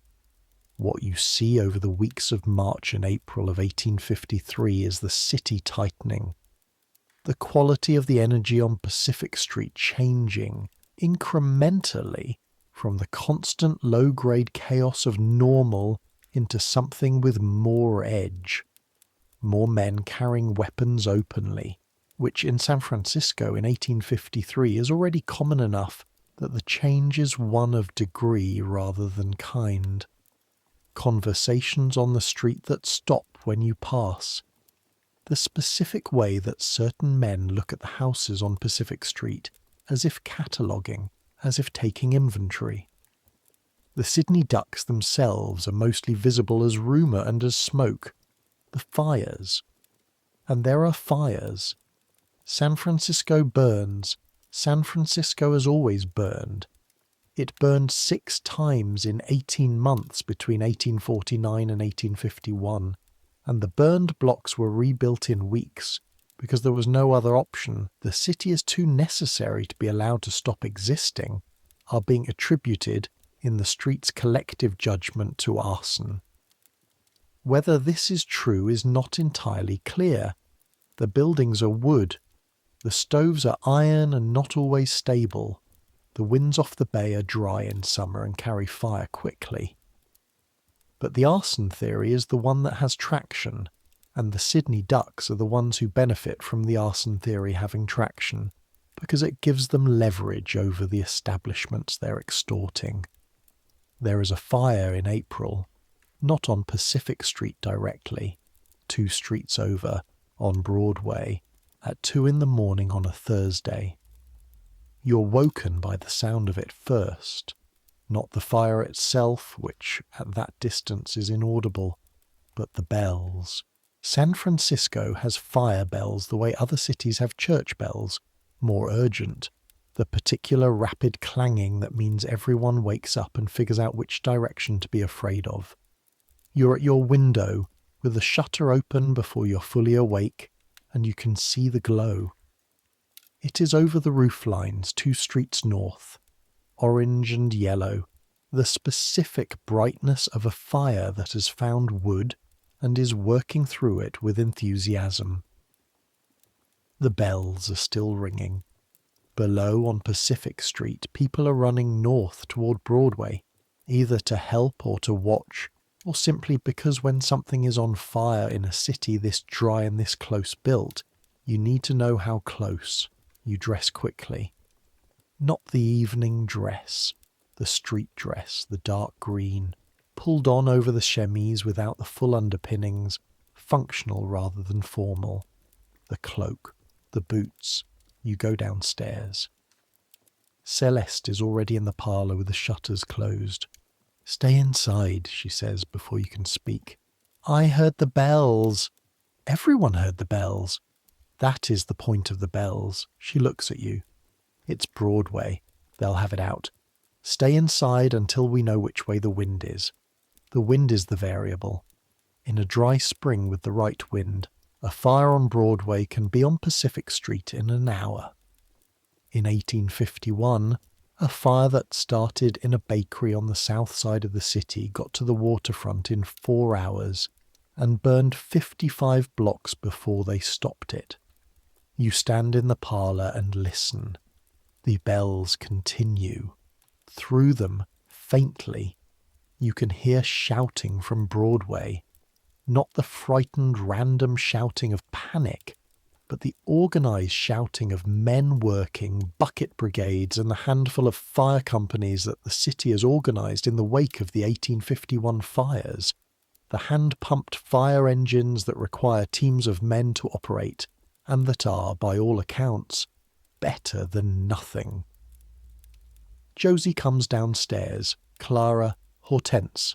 The house gathers in the parlour in various stages of undress and readiness, the way people gather when something happens that requires proximity to other people. You sit down. The fire burns for 2 hours. You know this because you can see the glow through the cracks of the shutters, can track it by intensity. Brighter means closer or bigger. Dimmer means the bucket brigades are winning. And by the quality of the smoke that begins to come in under the door. Not wood smoke exactly, but the specific compound smell of a building on fire, which includes the wood and the paint and the lamp oil and the contents and everything else that a building contains. At 4 in the morning the glow fades. The bells stop. Celeste goes to the window and opens the shutter a crack and looks north. Done, she says. The street outside is covered in ash, fine white and grey ash, drifted by the wind, settling on the plank road and the window ledges and the horse trough, and the few people who are still out, who are covered in it, looking grey and strange in the pre-dawn light. What burned, you ask? I'll know by morning. By morning you know. 3 buildings on Broadway, one of them a gambling house that was owned by a man who'd been arguing with the Sydney Duck about the terms of a protection arrangement. The coincidence is noted by everyone on the street and mentioned by no one to anyone official, because official in San Francisco in 1853 is not a category that currently inspires confidence. Szabo was right. The committee is already planning. This fire will move them closer to action. But that is not your immediate problem. Your immediate problem is that the ash from the Broadway fire has blown south and settled on everything on Pacific Street, including the green silk dress that was airing on the line in the small courtyard behind the house, because you had worn it the previous evening and it needed to breathe. You find it in the morning. The ash is light, dry, easily brushed, and the silk itself is undamaged. Celeste examines it with the focused attention of someone assessing damage to valuable property, and concludes that it has not been harmed. But the smell is there, the specific compound smell of burned Broadway, and it will take careful airing and possibly a light hand washing to remove it.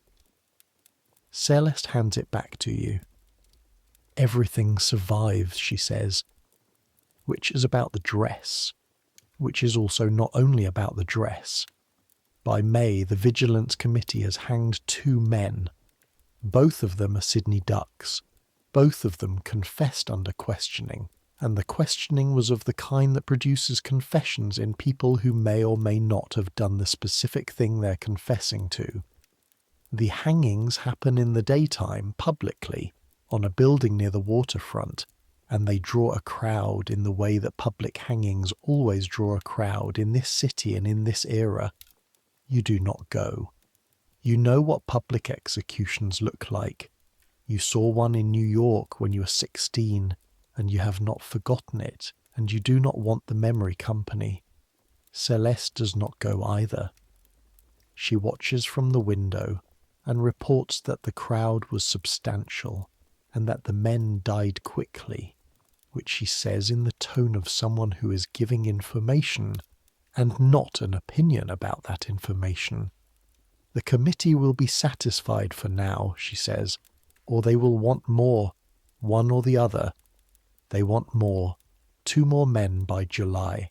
And then by autumn the committee disbands and the city returns to whatever passes for normal, and the Sydney Ducks are significantly diminished as an operational concern, and the fires of 1853 become a story the city tells about itself, how we dealt with it, how we organised, how we kept the city going. The story has a particular local quality of pride in the improvised, in the absence of reliable institutions doing what institutions are supposed to do and people stepping in to do it themselves, which is the gold rush spirit applied to civic order with the kind of rough justice that only works in a city young enough not to know better. You stay. Through all of it, You stay. Not because you have nowhere else to go. By summer, you have enough saved that passage back to New York is at least theoretical, at least possible as a choice rather than only as a dream.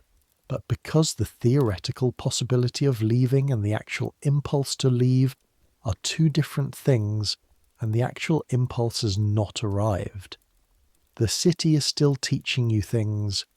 Josie gets worse in July and then gets better in August in the way that sometimes happens, the way that makes you exhale with a relief that you hadn't known you were holding on to, and then she gets worse again in September.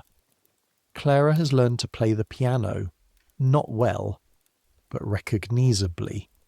Identifiable pieces, played with the concentrated attention of someone who has understood that the technical part and the feeling part are different skills and that you need both. The parlour is better with her at the piano. The sound of it, slightly wavering, occasionally uncertain but genuinely there, is one of the things that makes the room feel like itself. Lamba comes every 6 weeks and Celeste negotiates in French and the dresses are good. You get better at everything. The mending is quicker. The negotiations are quicker and cleaner. The assessment of a client's particular type, which kind of difficult, which kind of easy, which kind of needs to be managed with distance and which needs to be managed with warmth, comes faster now, which means the evening requires less active calculation and more presence, more actual being in the room rather than monitoring the room. That is the word Celeste uses when she is satisfied with you. Present. Not present as opposed to absent. Present in the sense of fully occupying the space you're in, using the full capacity of the body and the mind simultaneously. Being genuinely in the conversation rather than performing being in the conversation. Present, she says, after a good evening in October. She says it the way she says good, briefly, directly, without embellishment. From Celeste, this is a great deal. The autumn comes with its rain and mud and the particular quality of San Francisco light in October, which is some of the best light in the year. Clear, bright, at a lower angle, making everything on the bay look gilded and the hills across the water look like something from a painting. These ships come and go. The city continues building itself. In November, your sister Mary writes. The letter takes 2 months to arrive, which is normal, which you have long since accommodated. She writes from New York with the news of the family, your mother's health, your brother's employment, the small incremental changes of a life in 5 points that is not dramatically different from the one you left, but has continued to happen in your absence. She asks about California. She asks when you're coming home.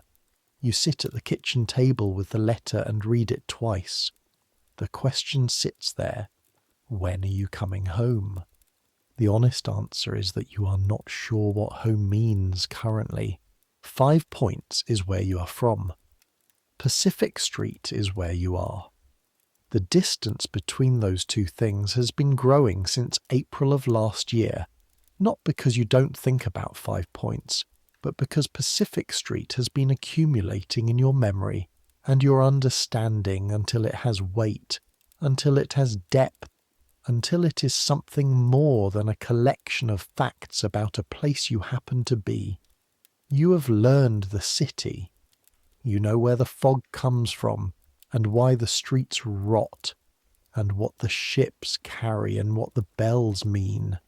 You know Marisol's history and Zabo's valley and the specific sequence of creaks in the hallway, and the way Celeste's expression shifts when she is saying something important, and the feel of good silk versus cheap satin between your fingers, and the difference in how you breathe with and without the corset. You know Pacific Street at 7 in the morning and at 7 in the evening, and at 2 in the morning when the fiddle finally stops and the only sound is the bay. That is not nothing. You take out the piece of lead pencil from your wrapper pocket and you write back to Mary. I am well. The city is like nothing you could imagine from a letter. I am learning it. I will come home when there is something to come home from. You fold the letter. You put it with the others, the 2 others you have written since you arrived, in the small wooden box on the shelf above the washstand that has a lock, the key to which is on the ribbon around your neck. The lock is not because you distrust anyone in the house.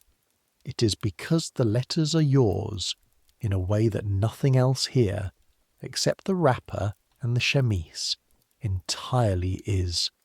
December arrives with rain and the smell of the bay, and something changing in the quality of the air, some shift from autumn into the early dark of the year. The city slows slightly. Not much. This city doesn't slow much, but the pace changes in winter, the particular energized madness of summer giving way to something that is still very busy, but has more patience in it, more willingness to wait. In December, Josie dies. This is not a surprise by December. By December, the cough has been going on for 13 months, and the better periods have become shorter, and the worse periods have become worse. Celeste has the doctor 3 times in November. The doctor has been honest, finally, which is to say he has said the word and Celeste has heard it and nodded, and the doctor has left. Josie dies on a Thursday morning in December, very early, with the fog outside the window and the bay bell ringing. You are at her bedside. Celeste has been there through the night, and you came at 4 in the morning when Celeste knocked at your door, and her face said something that faces say when the thing that has been coming has almost arrived. Josie is conscious until nearly the end. She holds your hand and she looks at the ceiling and she says something, once, too low to hear, and then she closes her eyes. The bells ring on schedule the way bells do. You hold her hand for a while after. Celeste stands at the window looking at Pacific Street, not saying anything. There is a formal burial on a Tuesday in a churchyard not far from the house. Small and quiet, the way burials are when the person being buried is not a person that the city's formal structures have much interest in acknowledging. You and Clara and Hortense and Celeste and 2 other women from other houses who knew Josie in the way that women on this street know each other, and a priest who performs the service with the particular combination of spiritual care and professional efficiency that priests develop for the deaths of people they don't know well. The ground is wet. You stand with your feet in the wet grass and listen to the words, and you look at the small plot, and you think about the wrapper Josie wore in the mornings. Navy blue cotton with small buttons, the same idea as yours but in a different colour. You don't know what happened to it. Probably Celeste has dealt with it. Probably it has gone to someone who needed a wrapper, which is the practical logic of this place where nothing is wasted, because waste is a luxury that nobody at this level can afford. The thought is not as sad as you might expect. Josie would have approved of the wrapper going to someone who needed it. She was practical in that way. You walk back to Pacific Street after the burial with Clara on one side and Hortense on the other and Celeste ahead, and the city receives you without comment, the way it receives everything, the way it has been receiving people and events and losses and gains since before any of you arrived here and will go on receiving them long after. The shop is open. You go back to work. A new girl comes in January. Her name is Frances and she is from Philadelphia, and she is 20, and she has the look of someone who has travelled a long way and is still not entirely sure whether the destination was worth it. She's nervous in the way of new arrivals and she does not yet know how to wear the dress. You show her, not everything.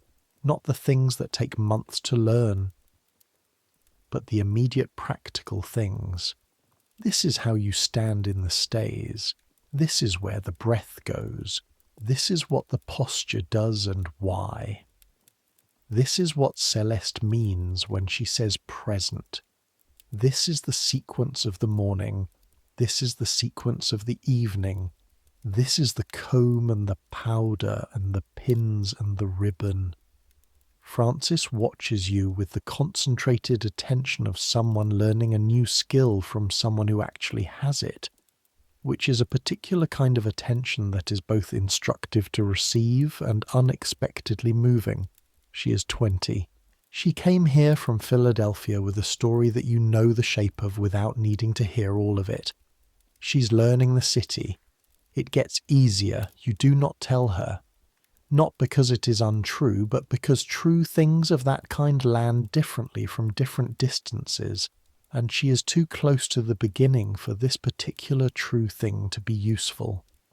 What she needs right now is not that it gets easier. What she needs right now is the comb and the powder, and the knowledge that the wrapper in the morning is hers. You stand like that, you say, not because it looks good. Well, it does look good, but that's not why. You stand like that because it is the position your body needs to be in to do this work properly. The position tells the room something before you've said a word. Frances looks at herself in the mirror. You watch her, watching herself. The woman in the mirror is still slightly stunned, still slightly Philadelphia, but there is something there, in the straightness of the back and the lifted chin that the stays enforce, something that is beginning to be its own thing, something that Philadelphia is going to have to make room for because the dress is requiring it. Good, you say. From you, this is not as warm as it is from Celeste, but it is a start. February again. You've been in San Francisco for 1 year and 10 months. You've been at Madame Celeste's for 1 year and 9. The green dress has been repaired 3 times. The colour is still true. The silk still moves with the same logic it had when Lambert held it up in the February light of last year. But the hem has been redone, and one of the hooks at the back has been replaced twice, and the lining of the sleeve has been restitched where the wear was beginning to show. Good things require maintenance. This is not a failure of the things. This is the condition of anything that is used seriously. Lambert comes in February with new materials, a rose silk that is not for you. It is for Francis, who has the colouring for it, and a deep wine red that is absolutely for you, that Celeste has been planning since October, and that is going to be, Lambert says, the best dress he has made this season. You look at the wine red silk and you think, yes. The city continues outside the window. The fog rolls in and out on its Pacific schedule, indifferent to commerce and desire, and the 1,000 small transactions that constitute a life on Pacific Street. The bay receives the ships. The ships bring people and goods and news from the rest of the world. The rest of the world, filtered through these arrivals, shows up on this street in pieces. A man from New Orleans with news about the railroads, a merchant from Shanghai with silk of a kind you haven't seen before, a sailor who was in London 3 months ago and has opinions about Dickens. The world comes here. You are here. That is, in its way, a considerable thing. You lie in bed on an evening in February with the fog outside and the bay bell in the distance and the house quiet around you. Frances is asleep in the attic room that used to be yours, which you gave her when you moved to the slightly larger room down the hall. Clara is asleep. Hortense. Celeste, in her private room below. The house breathes. You breathe. The wrapper is blue cotton, faded, with 2 pockets and small buttons. In the right pocket, the handkerchief, the piece of lead pencil and the stub of the letter from Mary. In the left, the key to the wooden box on the shelf above the washstand. The letters in the box now number 9. Mary writes every 2 months. You write back. The letters are getting longer on both sides. Mary has questions about California that are genuine and specific, and that you answer with the same specificity. She is beginning to understand through the letters something about what this place is. You are beginning to understand what you are trying to tell her. It is not a simple story. It does not resolve into any of the shapes that stories are supposed to resolve into: triumph or tragedy or redemption.